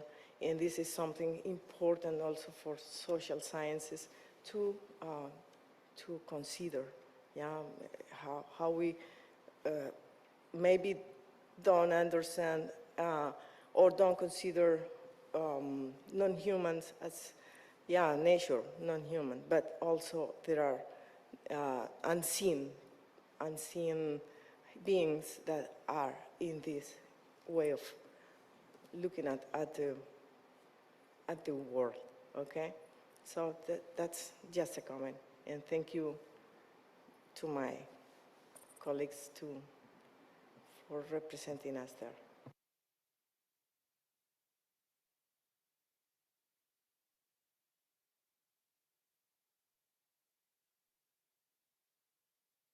Is there another question? Yes. First of all, thank you very much for the great things everybody said. And I would like to ask from the panelists, what are the challenges, the biggest challenges you think are for the increase of participation of Indigenous people in the global sphere, and how to increase also a biggest range of Indigenous communities in the global level?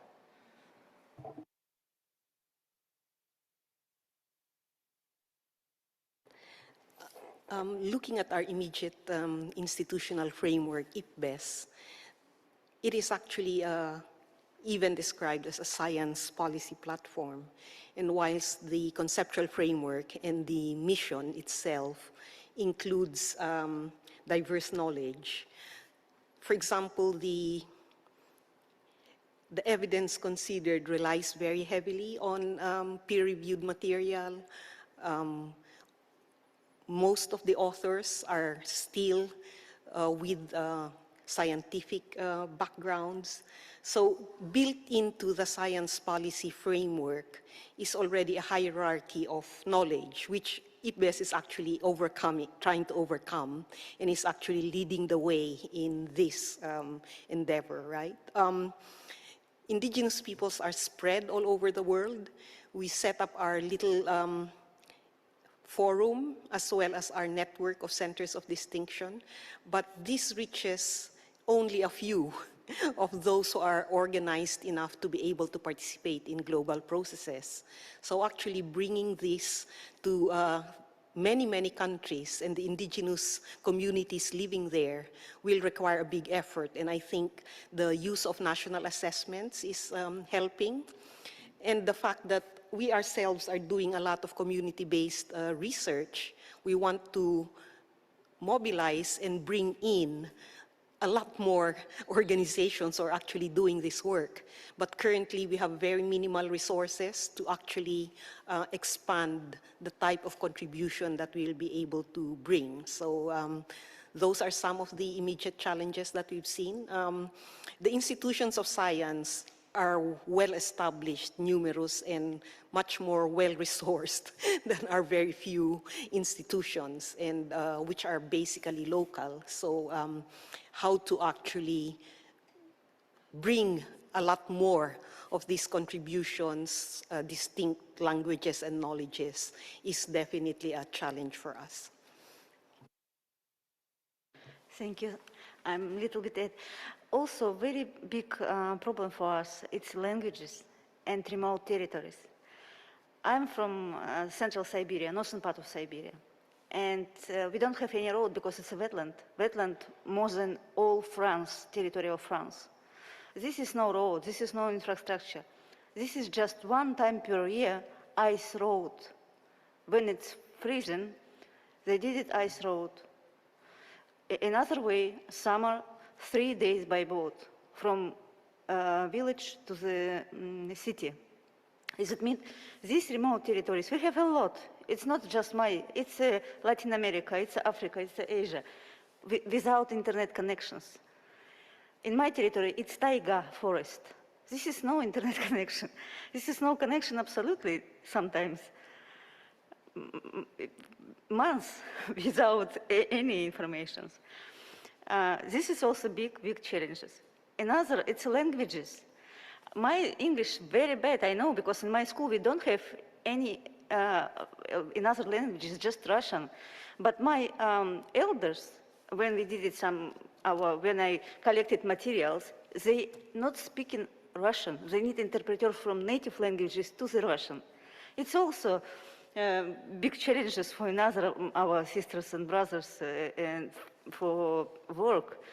It's very hard work, it's very neat work, but yes, this is a lot of challenges. Thank you. Yeah, just very briefly, thank you for that question, because this is something that we debate in the task force and the dialogue sessions quite extensively.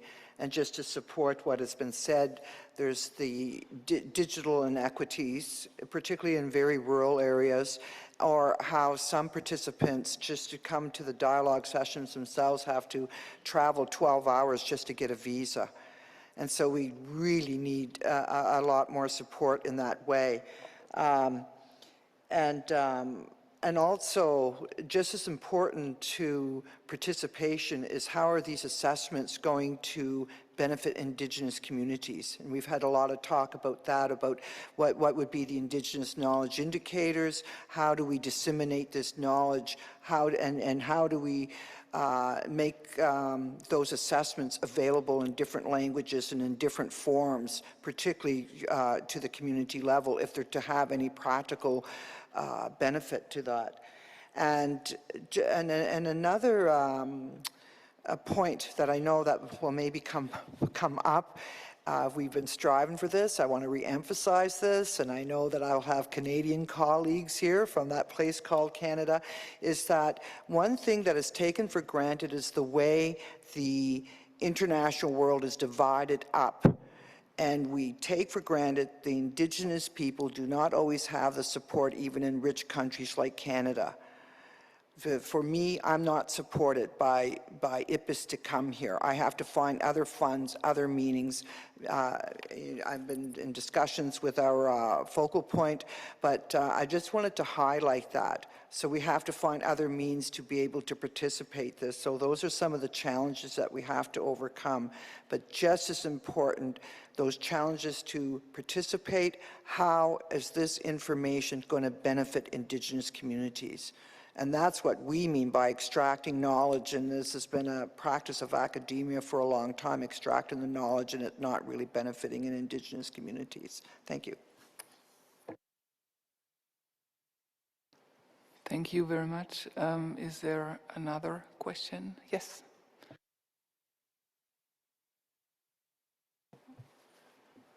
Hi. I think it's really amazing the increasing integration of the indigenous and local knowledge in the IPBS and in the assessments. But I think we can start to thinking in another step also, in a more ontological level, integrating in the proper discussion of the categories of thinking. And I think this is a good way also, this idea also dialogues with the proposal of a more integration of the social and science and humanities. I think we can start thinking in a more horizontal and epistemological dialogue between indigenous knowledge, social science, and other kind of science.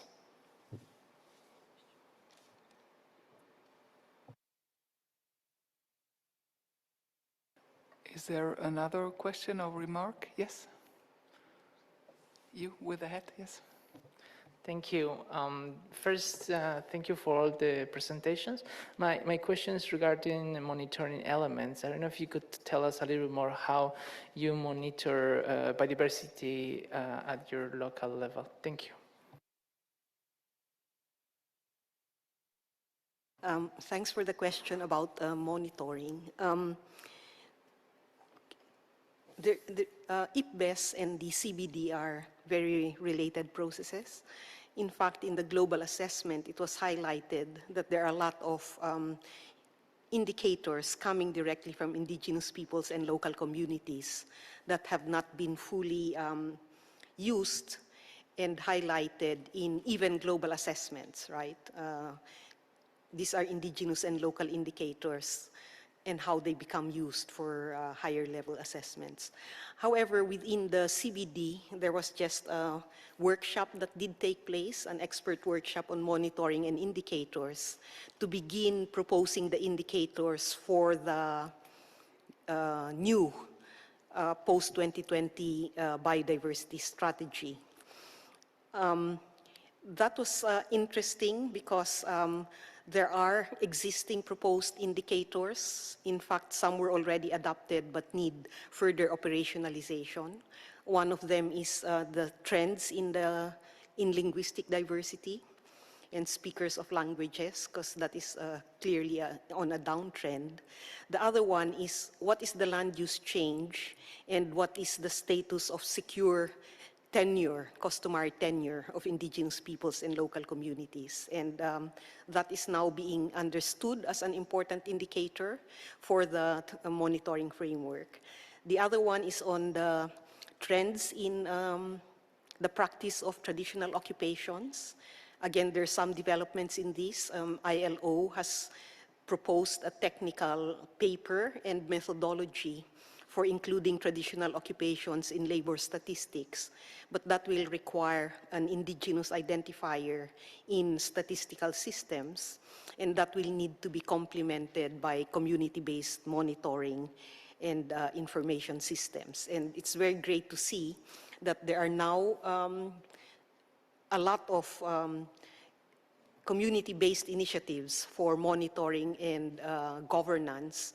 And this community-based monitoring is contributing to ground truth, remote or remote sensing, but also national statistics, because unless this type of disaggregated data becomes available, it will actually be very hard to see how governments are actually making progress in the goals and targets that are being set internationally. So this is still a continuing process as the parties finally adopt post-2020 biodiversity strategy.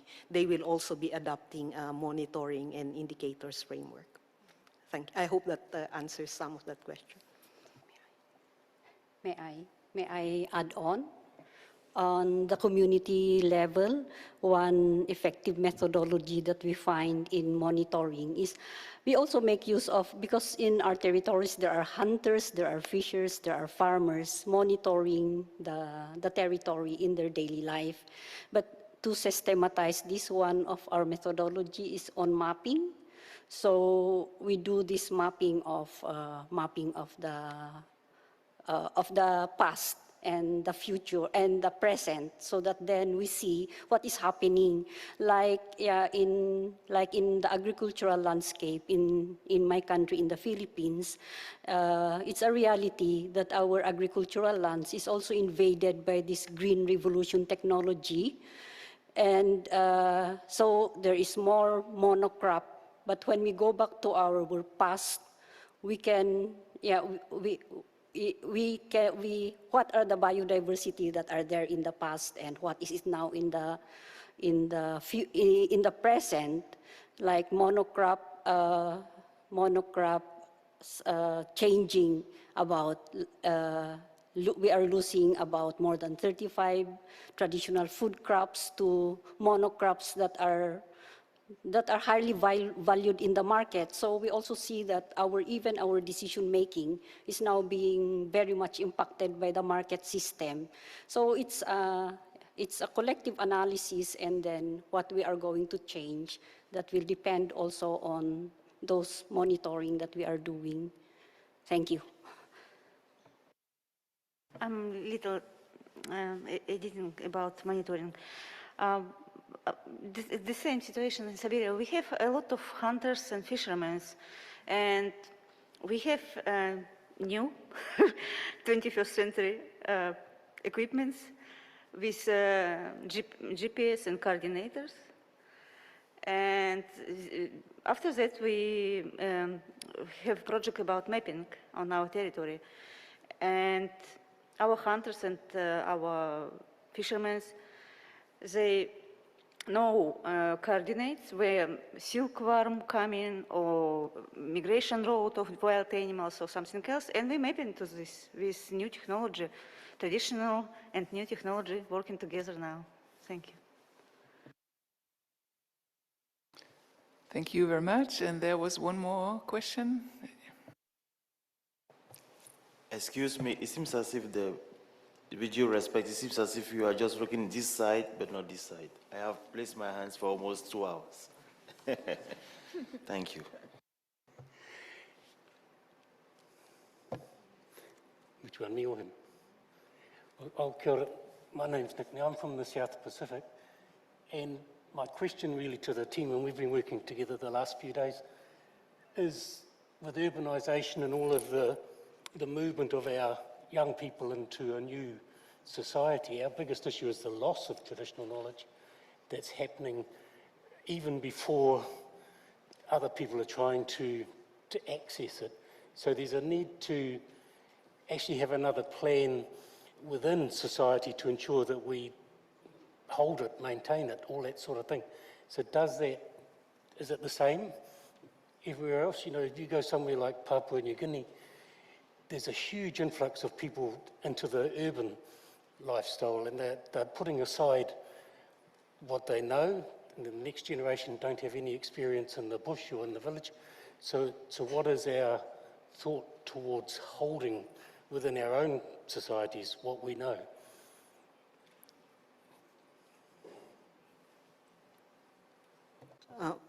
Yes.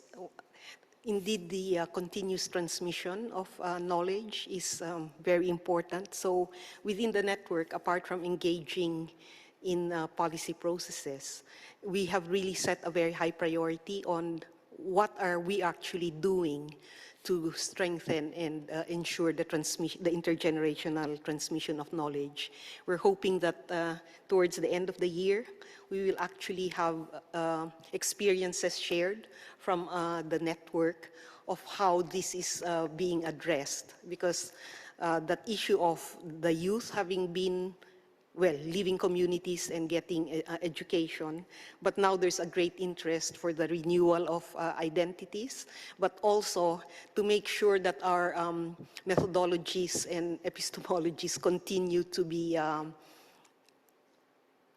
strengthened, as well as renewed to really address this issue, because this will be a real challenge that the continuity and the renewal of knowledge has to happen. Yeah, I can also reply to that. Yeah, it's definitely an issue. To give an example, I'm a salmon fisher from Datno River, and that is a declining tradition. If we look at the generation younger than me, then there are not very many, or even in my generation, there are not too many who are practicing this knowledge related to salmon. So definitely there is a need for ourselves also to work with the knowledge, not only that we can share it to others, but that we would have ways of maintaining it and transferring it to next generations, because in many cases that is not happening in a natural way anymore because of the changes in the society and urbanization and so on. So yeah, it's definitely something that we need to work on, and we are doing work on that in the form of courses and documenting knowledge and so on. Small addition. And we not just documented, we organized our summer time for forest school for our youth who come in and can live with us in community. I mean, we talking about our rules. No gathering berries in cycle 4 kilometers on the village, because this is cycle 4 kilometers. It's for elders with grandsons, because this is place for intergenerational work between elders and youth. And also we organize special summer schools or for people who live already, who indigenous, but they live in city. They, I don't know why, for some reasons they go into the city, but they can come in back for the summertime. It's working very nice. Thank you. Thank you very much. So sorry for not having given you the floor yet, so you get the last question. Thank you so much for this opportunity. My name is Emmanuel from the Forest Stewardship Council, FFC.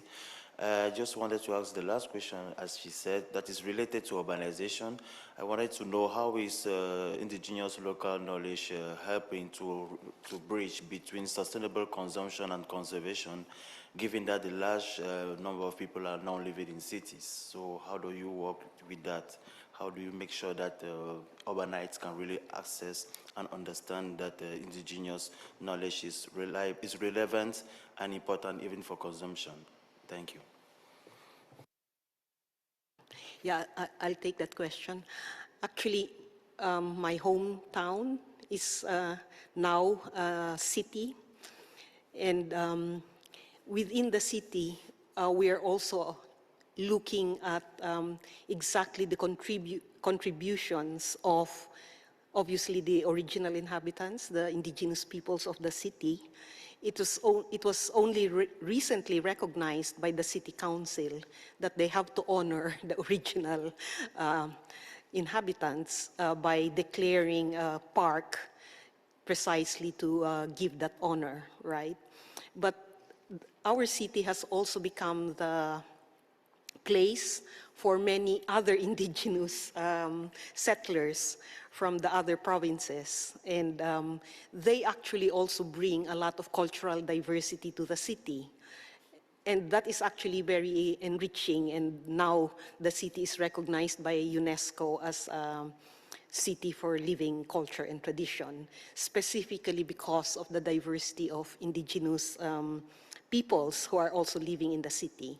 One of the very practical things we're doing is actually the revitalization of what we're calling home gardens, because this has been a practice of the Ibaloy people, I'm Ibaloy, within the city, right?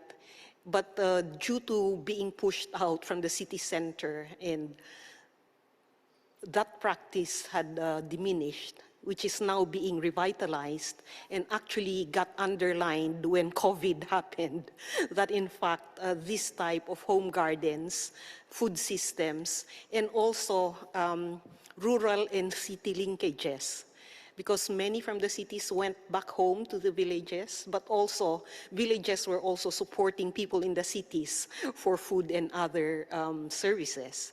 So I think this is one area that we need to be looking at seriously, because more and more indigenous peoples are starting to live in urban areas, and their contributions there also need to be recognized, and not for them to be just marginalized as the poorest people who are unskilled and low paid in the cities. So this is now being addressed, and we're getting higher visibility for the contributions of urban-based indigenous peoples. So thank you very much for all your questions, and for the International Indigenous Forum for answering all of them, and for your presentations. So it's lunchtime now. We have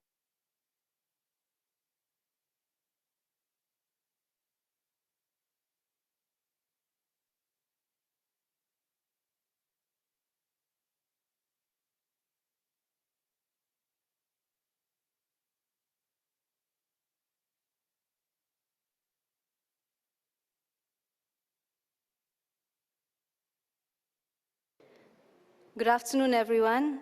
We hope you enjoyed your lunch and got an opportunity to interact with each other. So before we begin our afternoon session, we have another Mentimeter poll for you. So you know the drill. May I request the technical teams to kindly put up the questions, and audience, please, for the online participants, you can scan the QR code, whereas the in-person participants, you can please go on to mentimeter.com and enter the code. So here is the question: what is your main interest in participating in IBBE's work?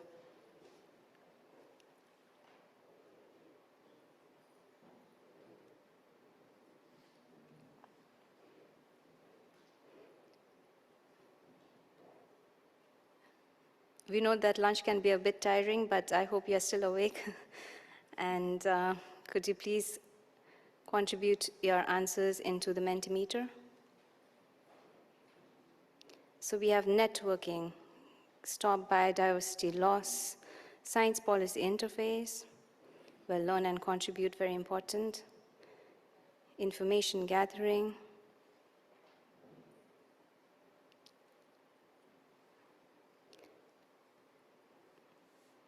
yes, economic value,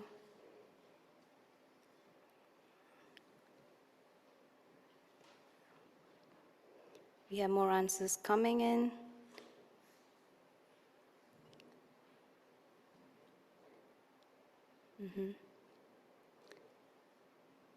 We see a strong emphasis on stop biodiversity loss and knowledge exchange. Well, we have another question as well for you, so we would like to stop here. Thank you very much for your answers. So our next question is, how do you engage with IBBES in between plenary sessions?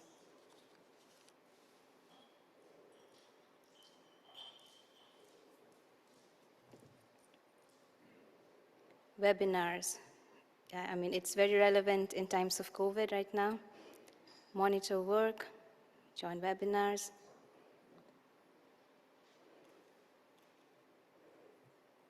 National platforms.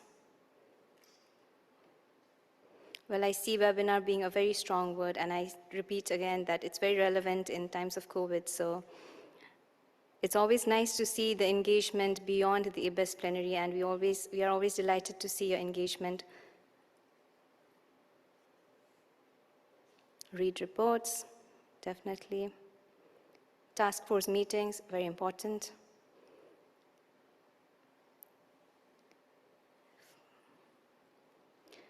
well, I see a lot of webinars, so I think the strong emphasis, the takeaway would be the webinars for us. So thank you very much, participants, for your contribution. And we are now ready to begin for our next session, and I would like to introduce you to Dr. Sylvestre Da, who is the coordinator from Regional Experts Platform, CABES Scientist, West African Science Center on Climate Change and Adapted Land Use from Burkina Faso. So, Doctor, the floor is yours.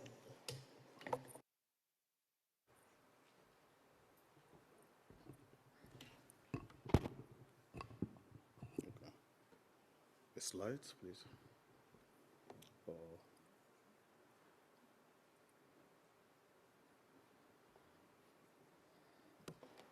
May I request the technical team to please put the slides? Thank you.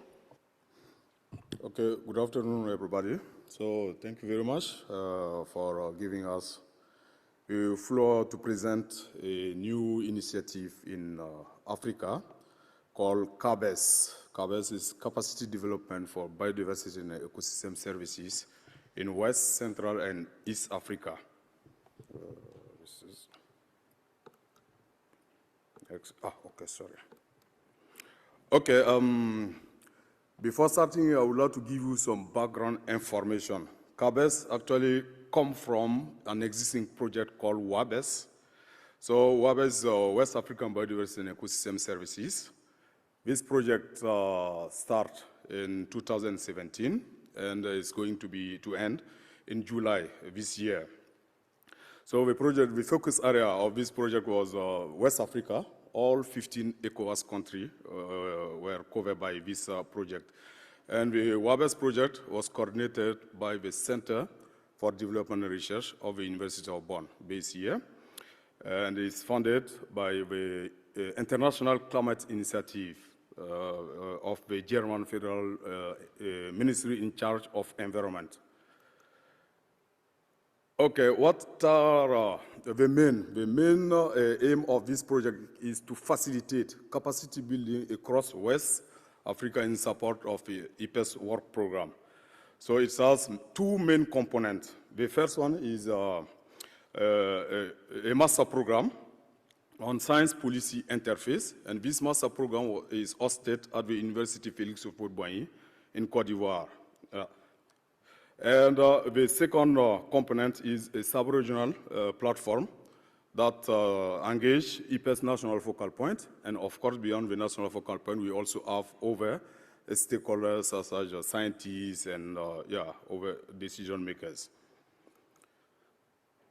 Okay, after 5 years of implementation of this project, we can notice some key success stories.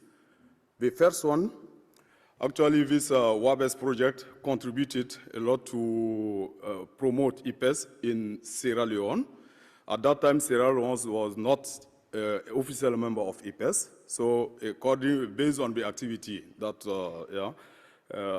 we made by WABES, Sierra Leone, the government of Sierra Leone was really motivated, and they developed an application to become member of official member of IPES, and that happened in November 2019. So another key success story of WABES project is that we really contribute to increase the engagement of stakeholders in West Africa in IPES work. So how that has been done, it was mainly through workshops with different stakeholders. We had 3 regional physical workshop with participants, and with the context of COVID, we had unfortunately to convert some of the workshop into a virtual event. So you can see here, we organized 6 virtual events together, and altogether more than 400 participants attended our meeting, different meetings. And in the capacity building component, we 30 students, we trained 30 students who graduated, and the first batch, most of them are now recruited by governmental organization, international organization, and so. And the second batch defended their thesis only this year, and some of them already have been recruited by some institution. And one key success story is also, we try to establish a kind of connection between scientific community and the decision makers in the region of West Africa.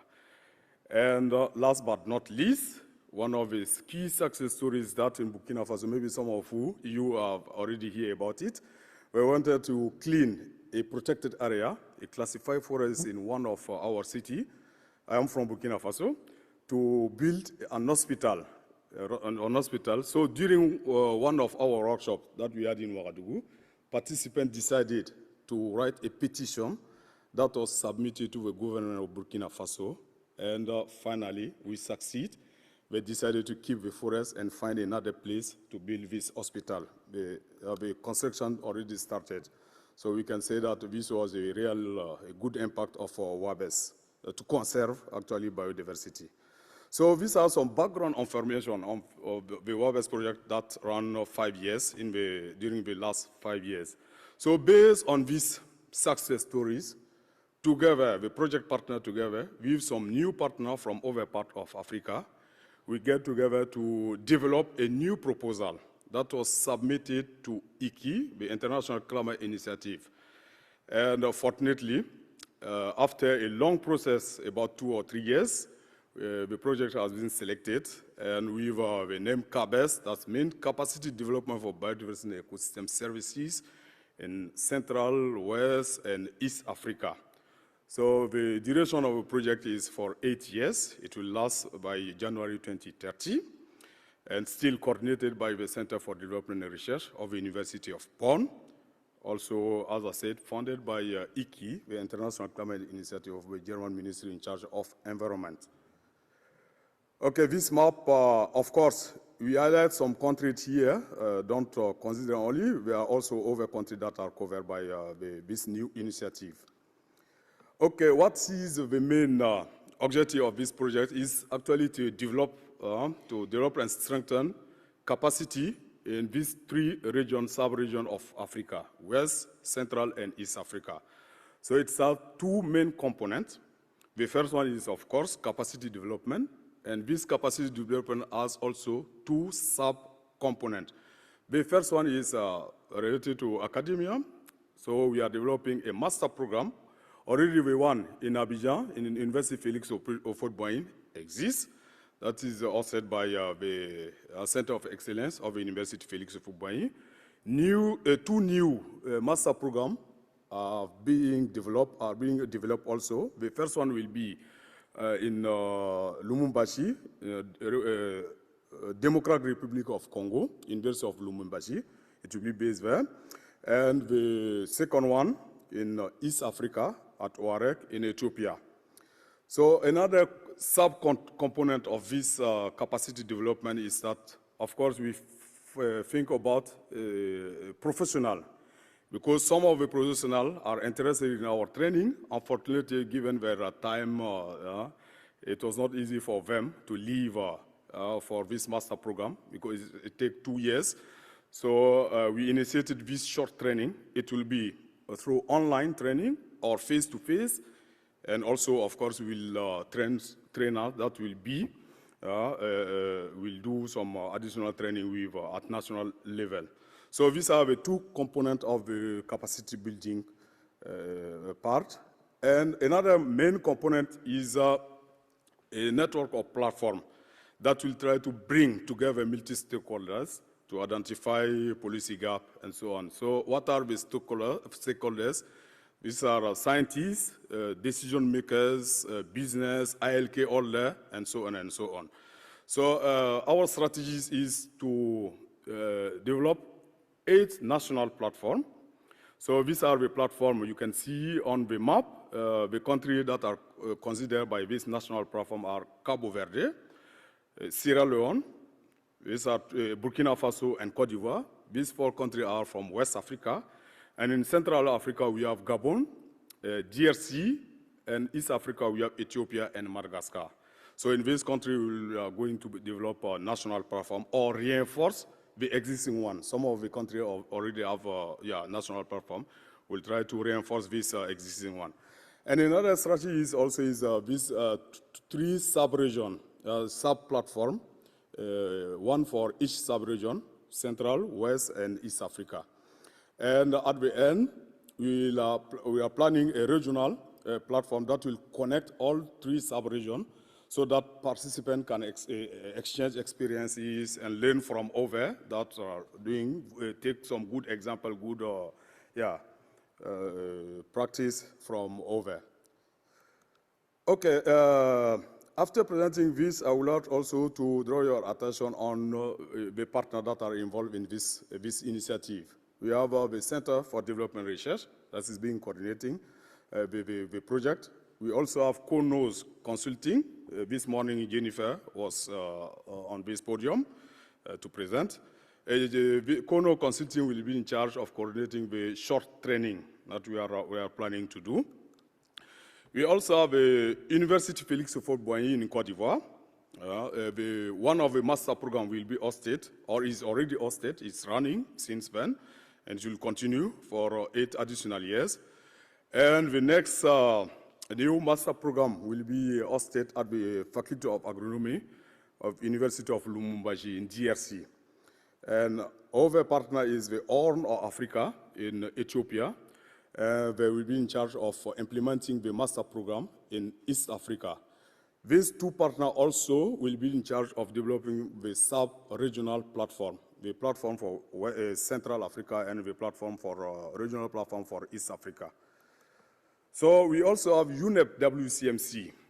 I can see some representatives here who will be in charge of coordinating the implementation of national platform, of course, together with African partner, and the West African Science Service Center on Climate Change and Adapted Land Use, WASCAL, where I am based.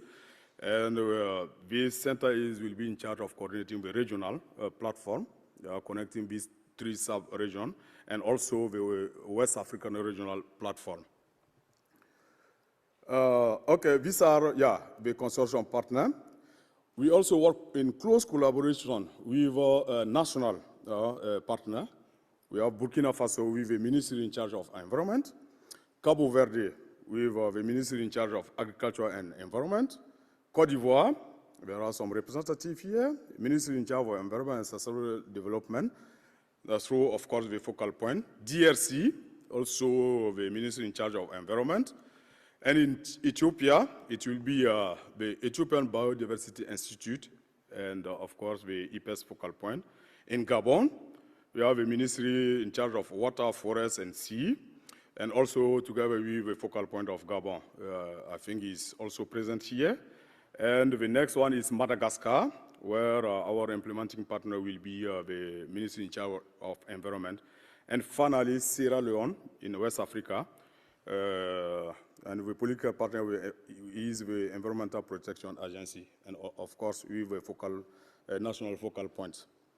So these are some of the partners. If you have any question or you need more information, you can go to our website, which is shown here. We also have a mailing list, email address. You can just contact us at any time. You can also follow us on Facebook, Twitter, social media in general. So in case if you have any information, you need any information, you can just contact us. Before finishing, this evening, this afternoon at around 5:30, we'll have a get-together at the Center for Development and Research, which is really at about 5-minute walk from here. So we can get together. If you are interested, we can get together, meet together in front of the building, and we move together to ZEP, the Center of Development and Research, where we'll have more information. We exchange, discuss a bit, and of course, with some drink and cakes. So you are all invited, and you will be welcome at the Center for Development and Research. This is what I wanted to briefly present to you, in case there is any question. Thank you very much for your attention. Thank you. Thank you very much, Dr. Silvestre, for the wonderful presentation and telling us about the CABES initiative. We will go ahead and take some questions. So if you have any questions, please kindly raise your hand.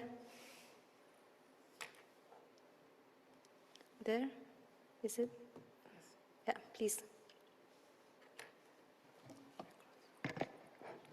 Yes.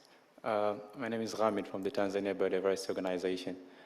Thank you so much for the presentation. My particular question was actually when you are building the young researchers, how do you ensure the inavailability of the existing conventional knowledge and make sure that we are actually building researchers who can actually acquiring transformative education, which can actually make them apply it on the ground and having it as a non-conventional existing master's program, because you are actually dealing with the most diverse continent in terms of biodiversity. Now, how can you ensure that the young Africans researchers you are creating are actually equipped with the knowledge which can make them solve the problems on the ground? Thank you so much. Okay, thank you very much. Can you hear me? Yeah, okay, thank you very much for this nice question. It's a very, we said we have 10-minute presentation, we couldn't go into detail. Okay, for this, currently we are doing what we call a need assessment in these 3 regions. First for the short training, and the second one on the master program. What are the needs in our countries, in our region? So based on that, we'll develop curriculum and to train these young scientists. As I was telling you also during my presentation, most of them, for the first batch, there were 15 students. Most of them are now working in governmental agencies, in international organizations. None of them is now, all of them are working, actually. So for this new master program in over region, we are planning to do a need assessment to know what are the needs in our region, in our countries. Based on that, we shape the curriculum to respond to this need. Thank you. Any more questions? Please raise your hands if you have any questions. Yeah, please. Yeah, sorry, it's me again. Thank you very much for the presentation. And as far as I know, those countries where you are working, there is one thing which is really worrying at the moment, that there is a lot of violent conflicts in many of these countries. So the definition, what is needed on the ground, may be different between different groups of people. And I was wondering how effective your work can be if you work with national ministries to get it done on the ground, on the one hand, and on the other hand, the opposite direction, maybe the work which you do and educate people in valuing the environment and ecosystem services that they have, can that be a contribution to the peace in those countries? Okay, thank you. What do you do? Can I? Yeah, please. Yeah, thank you for this crucial question. You are right. I'm coming from Burkina Faso, where we have some challenges in terms of security and so on. But still, we think that we can still conduct our activity. Of course, not all the country is concerned. Yeah, some of the area are a bit dangerous to go there, but some area also are still safe.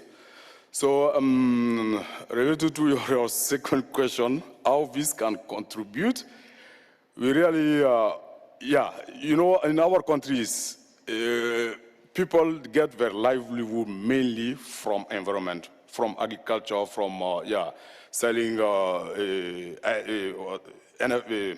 non-timber forest product and so on and so on. This is very important. I think we are already aware of that.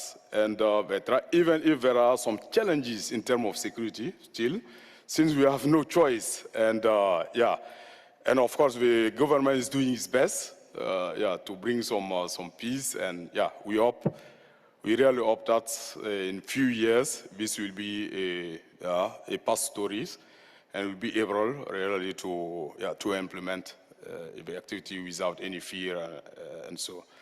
Yeah, it's really difficult to answer, but still we are with hope everything can be done. So this is our we are hoping that very soon that will be over. Yeah, but still the government is really interested in this question, in the question of conserving biodiversity and using forest product and so. I think we will do everything. We are doing their best, to help people. Yeah, thank you. We have time for one last question.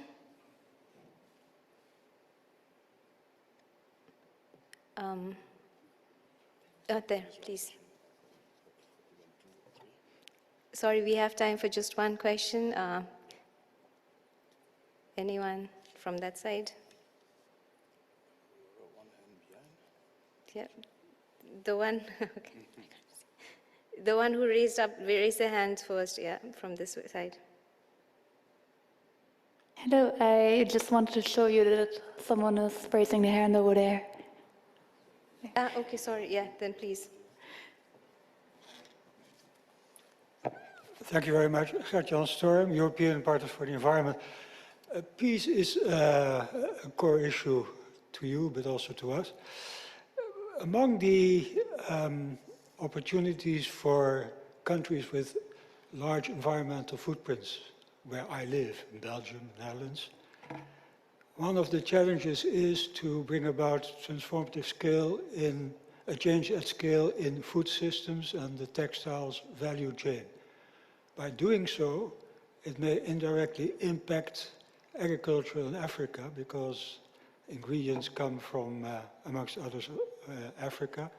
We could think of cocoa, cotton, and coffee. My question is, given the demographic trends in Africa and the trend to spur economic growth in a sustainable way, would it be possible in the scope of your initiative to give room to anticipate these changes that might well be simultaneous, both in European countries changing their final demand and promoting opportunities for agroecology-based approaches to food and non-food issues, where you could refer to traditional and local knowledge already there in Africa. Is this a type of question that is maybe on the horizon or possibly on the agenda? Thank you. Okay, I don't know if I get very well your question, but I will try to, to answer. Yeah, thank you very much for your question. You are right. You raised this issue of agroforestry. I think this concept is also coming, in our countries. More and more people are interested in it. Yeah, of course. As I was telling you, our population is mainly, for example, in Burkina Faso, we are more than 80% of population that get their livelihood from agriculture, which pose some problem. But more and more, we are raising awareness, to think about conserving biodiversity. For that, we are introducing some new concepts like, as you said, agroforestry and so. And another thing is also the concept of protected area. You know, before we used to just delimit a given area, and local population are not allowed to go inside. And this concept has changed also in our countries. We involve these local communities in the protection of the exploit. They just take what they need, and in turn, they see the importance of this area. So we will do everything to, of course, conserve the area. So these are some of the new concepts that we are really applying, being inspired by other practice in other parts of the world. So we think that with this new concept, we'll achieve some, I think. Thank you.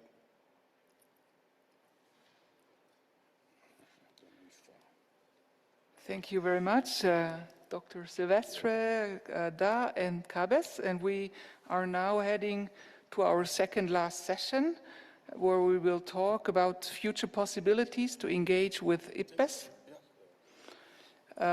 May I introduce you to Bonnie Myers? She is the Program Management Officer at the IPBES Secretariat, just next door in the 10th floor of the UN building, where she will update us on current and upcoming assessments and expected calls for experts and reviews.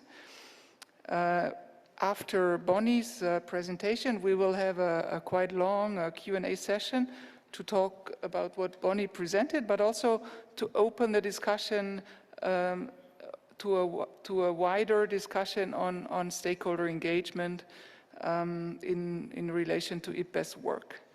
So, Bonnie, you have the floor. Thanks. Thanks so much. Oh, press X. Okay, there we go. Awesome. Thanks so much for that introduction, and thanks for the opportunity to speak today. As mentioned, I'm Bonnie. I work at the IPBES Secretariat, pretty much coordinating and leading the development of all the assessments. So today I'll be focusing on sort of generally how stakeholders have and can engage in IPBES assessments, and then some specific upcoming events that we have planned for the current assessments, and then also business and biodiversity, which will be upcoming. So you heard a little bit from Anne earlier today on the current assessments that we have going on, as well as the business and biodiversity scoping report that's going to be hopefully approved at this IPBES plenary. So there's some few very immediate ways that stakeholders can get engaged. And before moving on to there, I'm just going to speak in general how stakeholder engagement occurs in terms of the IPBES assessment. So one way that stakeholders can engage is via the call for expert nominations, and there are a few ways that stakeholders can engage in this particular process. So one, consider nominating experts that you know fit the expertise of the call. Number two, also if you yourself are an expert in the field and your background fits the expertise, then you could apply as an expert for an IPBES assessment.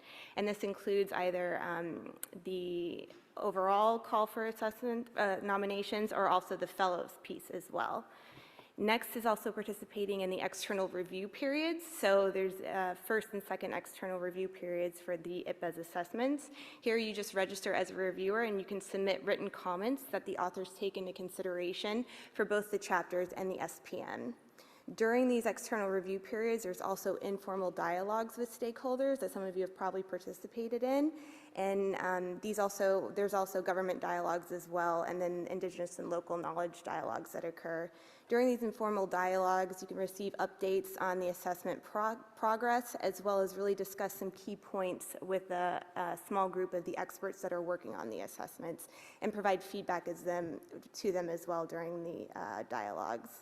Next, of course, is a stakeholder day, which we're participating in now prior to each plenary, which is also a great way to get an overview of the current assessments that are going to be discussed at the plenary. And then also following plenary, really using and helping disseminate the key findings from the summary from policymakers, but then also the chapters as well. So specifically, some upcoming ways to engage. So the invasive alien species assessment, there will be a stakeholder day coming up at IPBES 10, which is scheduled for 2023. And then during IPBES 10, the invasive alien species summary for policymakers will be considered and then hopefully approved. And then dissemination will be followed following IPBES 10. Currently, here's the timeline specifically for the invasive alien species assessment. You can see that so far they had the first ILK dialogue back in 2019, as well as the second one in 2020. During the external review periods, they had the stakeholder dialogues as well as the government dialogues as well.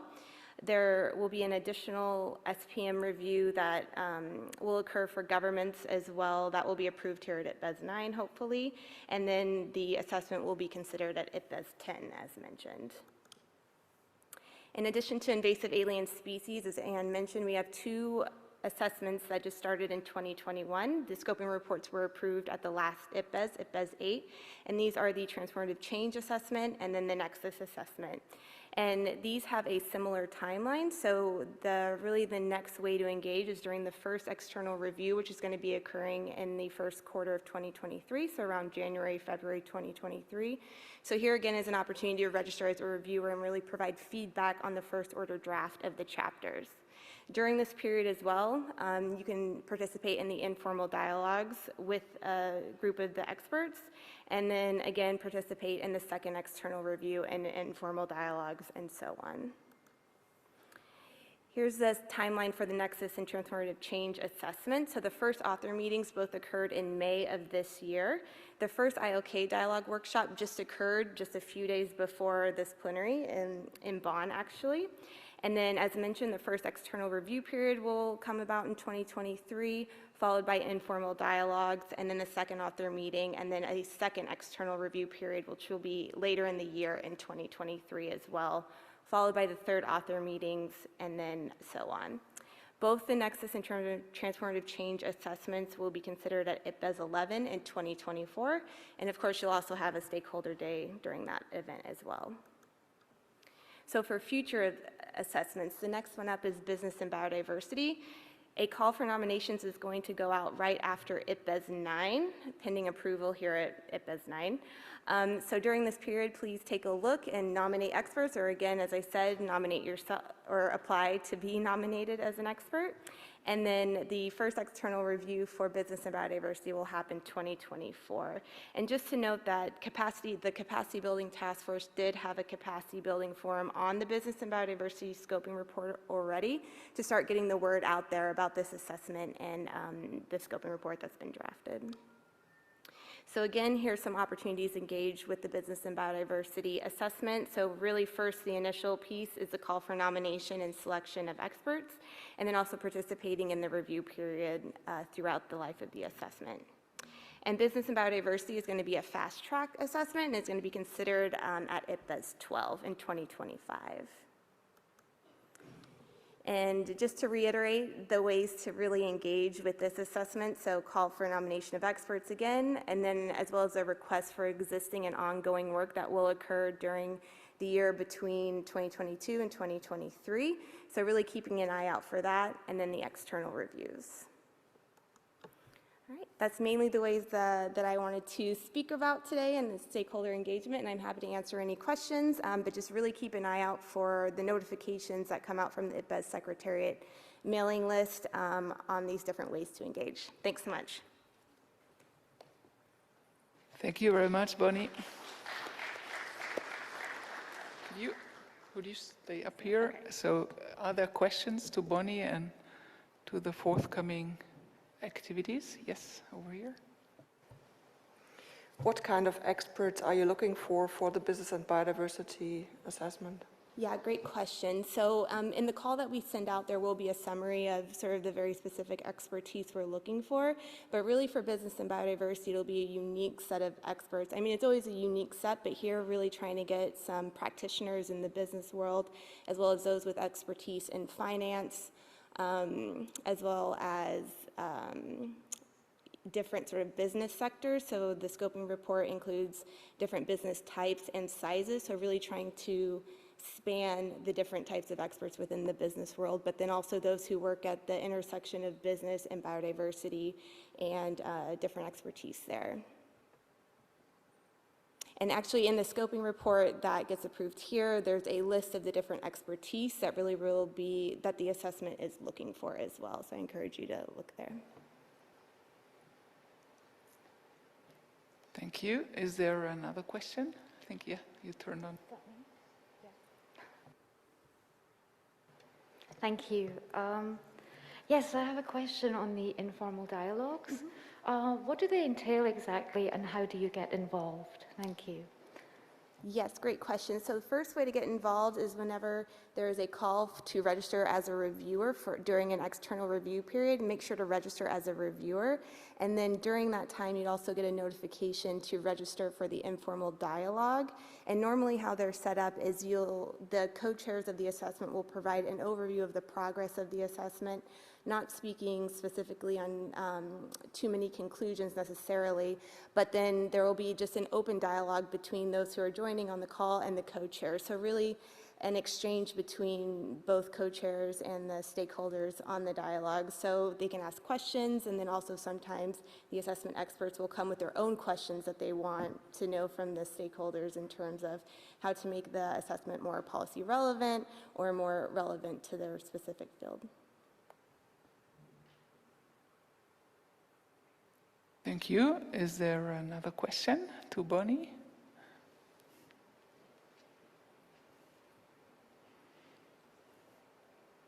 Yes? Very simple technical.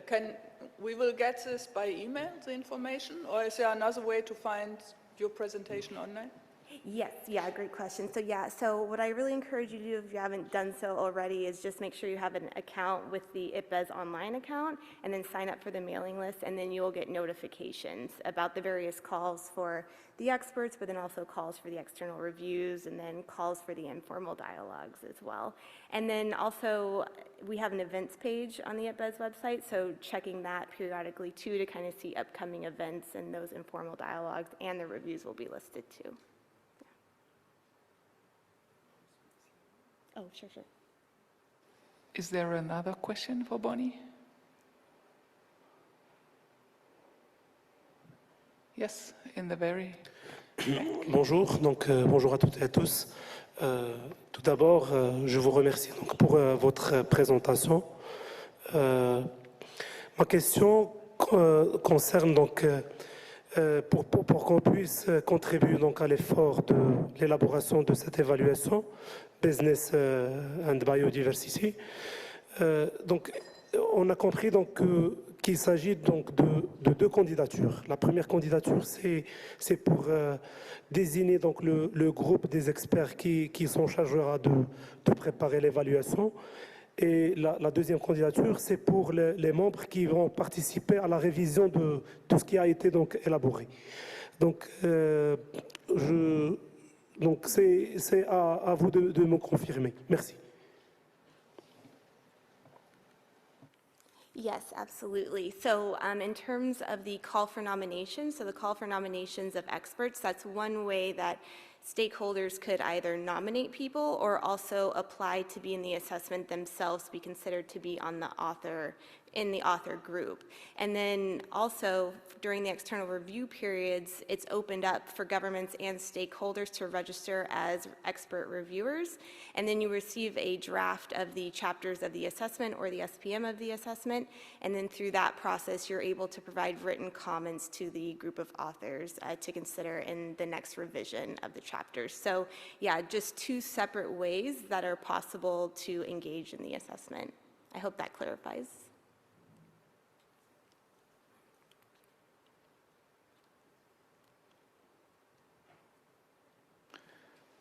Okay, thanks. Is there another question?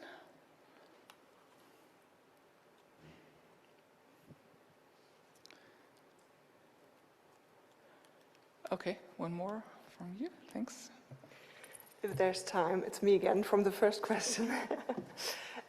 Could you give me some examples of what you mean by experts on business and biodiversity? Do you mean like people who have a business that is engaging with biodiversity, so that is like making money from biodiversity and with that protecting biodiversity? Or do you mean people who are making money with other things? I'm really still struggling to get it in my head. So I guess just a little bit more information on the title of the Business and Biodiversity Assessment. So it's the impact and dependence of business on biodiversity and nature's contributions to people. And so it's really people with expertise on how business impacts biodiversity, but then how business depends on biodiversity as well, and then also across many different sectors. And so really trying to get a broad group of people that have experience in just what you're describing, but for that come at it from very different perspectives and sectors as well, and really with a focus on practitioners, really trying to incorporate practitioners into that assessment. And we can also chat offline. I can give some more very detailed information. But again, that call will come out, so just keep an eye out, and there'll be very specific sort of fields that are identified.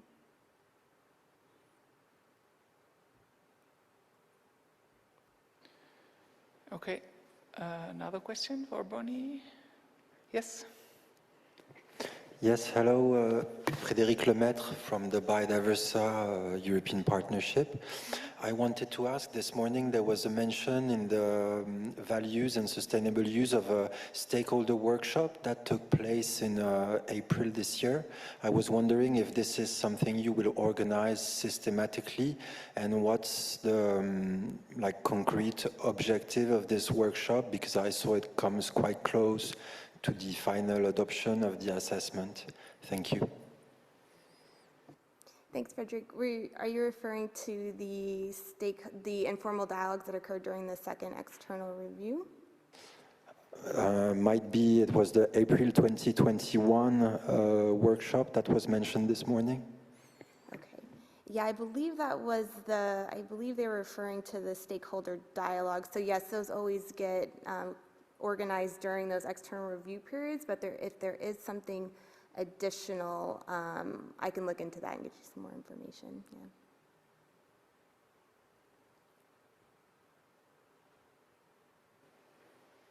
Any other question on upcoming assessments and how to contribute to IPBES work?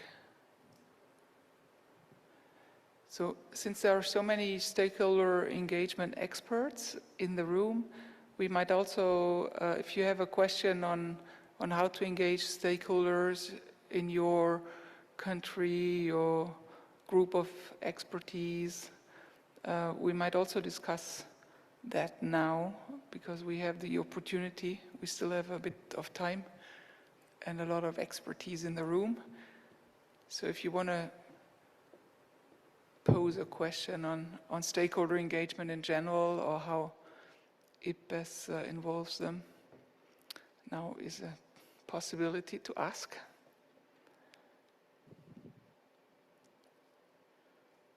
Yes? Yeah, it's me again. Would you have a figure on the number of stakeholders involved in the open network?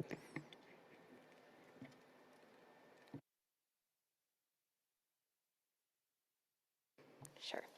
A figure of just the number of stakeholders involved. I can ask, yeah, so Laura, who leads the technical support unit for the stakeholder engagement, I think, yeah, I can discuss with her and see if we can do that.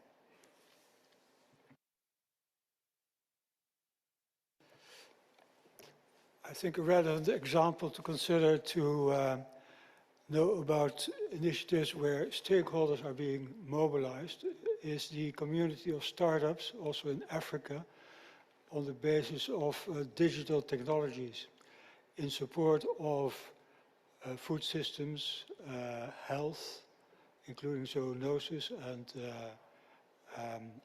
other illnesses. And it is supported by, amongst others, a bottom-up initiative of a few students having organized at the European level to explore alternative routes to sustainable development.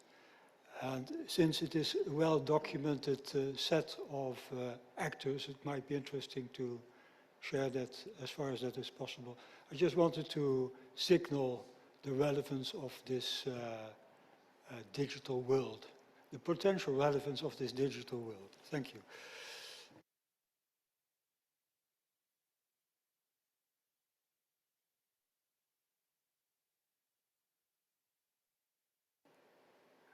Anybody would like to respond to that remark?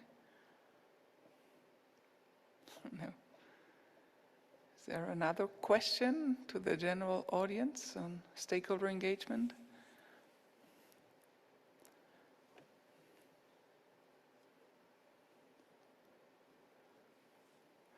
Okay. So I think Anna Maria is on her way, the chair of IPBES. Here you are. Could you come up the stage? Thank you.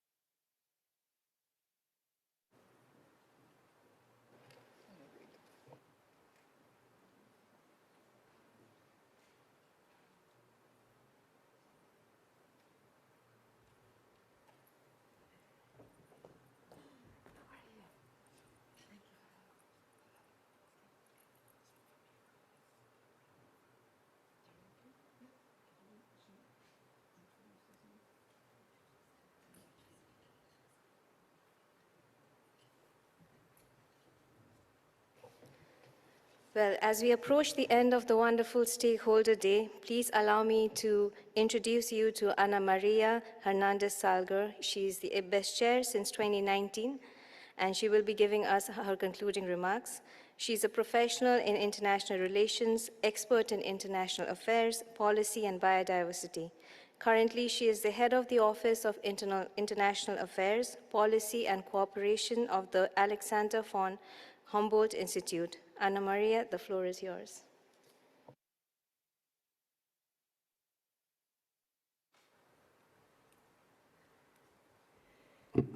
Okay. I'm going to speak in Spanish, so please use your headsets if you can.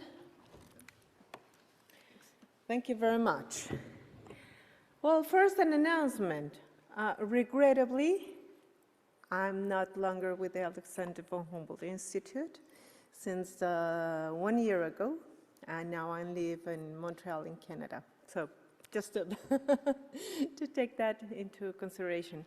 Bueno, estimados colegas, estimados amigos, estimados todos, para mí realmente es un placer y es un honor estar con ustedes, con los que están presentes y con los que están conectados también por internet. Realmente uno de los momentos más importantes y más especiales de una plenaria es el encuentro con los stakeholders. Y esto básicamente es porque la IPBES es una celebración de encuentros de diferentes sistemas de conocimiento, donde se encuentran culturas, se encuentran conocimientos, se encuentran mundos y se encuentran visiones que, aunque difieren en la forma en que se acercan a la biodiversidad, comparten un objetivo común y es la conservación, es el uso, es el cuidado de esta naturaleza de la cual somos partes integrales. Nosotros no podemos vivir aislados del entorno natural porque hacemos parte de él, nosotros hacemos parte del ciclo de la Madre Tierra. Así que es para mí intensamente interesante acompañar todas sus discusiones, no solamente porque ustedes nos están enseñando desde los diferentes formatos de conocimiento en los cuales se están expresando, sino también desde los diferentes mundos de la ciencia, como les digo yo. Aquí hay gente que está formada en ciencias naturales, pero también en ciencias sociales, en ciencias físicas y exactas. También es gente que está formada en ciencia ciudadana, digámoslo así, o son tomadores de decisiones, o son personas que vienen de comunidades indígenas y locales con una formación metodológica propia para su conocimiento. Así que todos ustedes hacen parte de un conglomerado que estamos formando para dialogar, porque no hay manera de hacer evaluaciones sobre biodiversidad, no hay manera de crear capacidad sobre biodiversidad, no hay manera de tender los lazos entre conocimiento y toma de decisiones políticas si no es con una visión complementaria, holística y que comparta las diferentes aproximaciones que tiene el mundo respecto a las problemáticas de la biodiversidad y respecto a las soluciones que se dan en los diferentes marcos. El aprendizaje que tenemos con todos ustedes, de todos ustedes, deben salir en la plenaria y realmente espero con mucha ansiedad poder escuchar el reporte que nos presenten mañana con los resultados más importantes que ustedes tengan de este día de discusión. Para nosotros, para toda la familia de IPBES es muy importante saber que ustedes también hacen parte y sobre todo que ustedes no solamente sepan, sino que sientan que hacen parte de esta familia que es la plataforma. Así que muchísimas gracias a ustedes por darnos el espacio, digamos, a la parte formal de la IPBES, de permitirnos acompañarlos en sus discusiones y esperamos que realmente nos sirva a nosotros para seguir aprendiendo de ustedes. Muchas gracias.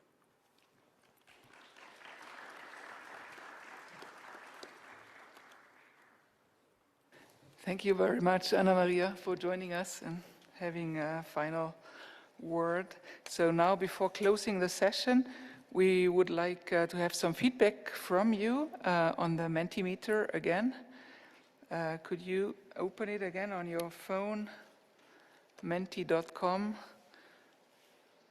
and type in the number? Do you have the number? The code is... the code is on top of the slide, 28256028. And some of you already answered.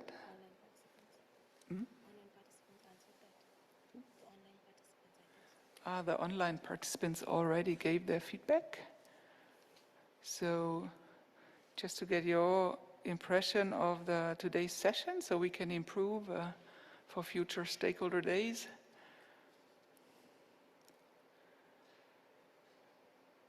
So the social scientists are winning at the moment, getting the best score, followed by the indigenous people.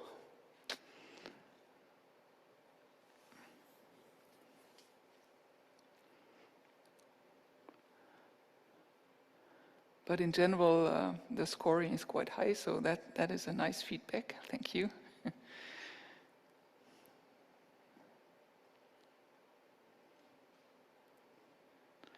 looks like a race, right? Okay, so congratulations to the social scientist stakeholder session. They were the best. So we also, since we now tried this hybrid format the first time, we would like to know if you prefer just the online. Almost just one prefers to have only online. In person, 14 people.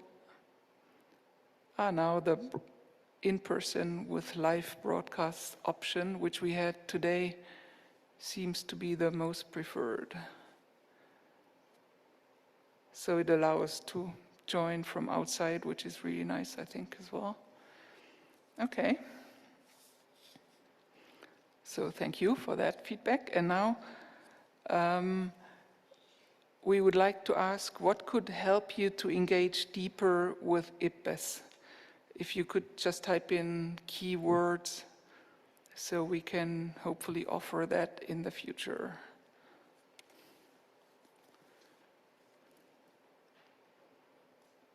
Money. I should probably promise too much.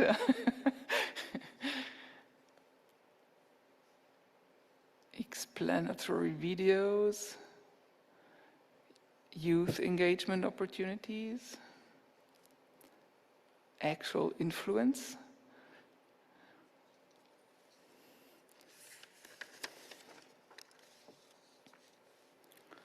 transparency, NGO engagement,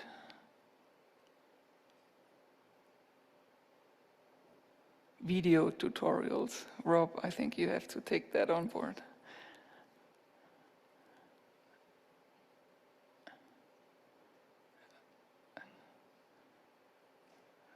Okay, information, yeah. All right. So excellent, thank you for all these suggestions, very helpful. We will now take a group picture before gathering to work on a stakeholder statement, which will feed then into the 9th session of the plenary, IPBES 9. So may I ask you to come up on the stage right after I stop speaking. We will then spread into two groups to develop two different conference statements on behalf of the stakeholders. So after the group picture, you can grab a coffee or tea and then follow Joji to the IFBS session in room H202. And then the ONET group will meet in Wien 3, and you can just follow Laure or Shivani. For those online, if you want to contribute to the open and to the stakeholder statement, you can follow the Zoom link, which will hopefully appear soon on the screen or on your screen online. And the sessions will start in about 10 minutes. So group picture first, up here on stage, then coffee, and then some more work on the statement. And I would like to give the floor to Rob. Thank you. Hello, everybody. Just a little bit of information about the group photograph that we're about to take. It's going to be from the stage facing outwards. We're going to bring up all the lights as much as we can to get a good picture. We have a professional photographer with us who will take a couple of pictures while we're here, and we're then going to give him a minute just to run up onto the balcony and get a picture from the top as well. So if I could ask you please to come to the stage, stand here facing outwards, and try and get as centered as we can so we can get the family photograph for the day. Thank you. And thank you very much for your participation, for your interest and engagement. I want to thank all the speakers for their contributions, and especially Laure Denos from IUCN, who coordinated and prepared the IPBES Stakeholder Day. I'd like also to thank the IPBES Secretariat, the communication and technical team for their help, and the translators for their amazing work. So have a great and successful IPBES 9 plenary week. And please come up the stage. Thank you.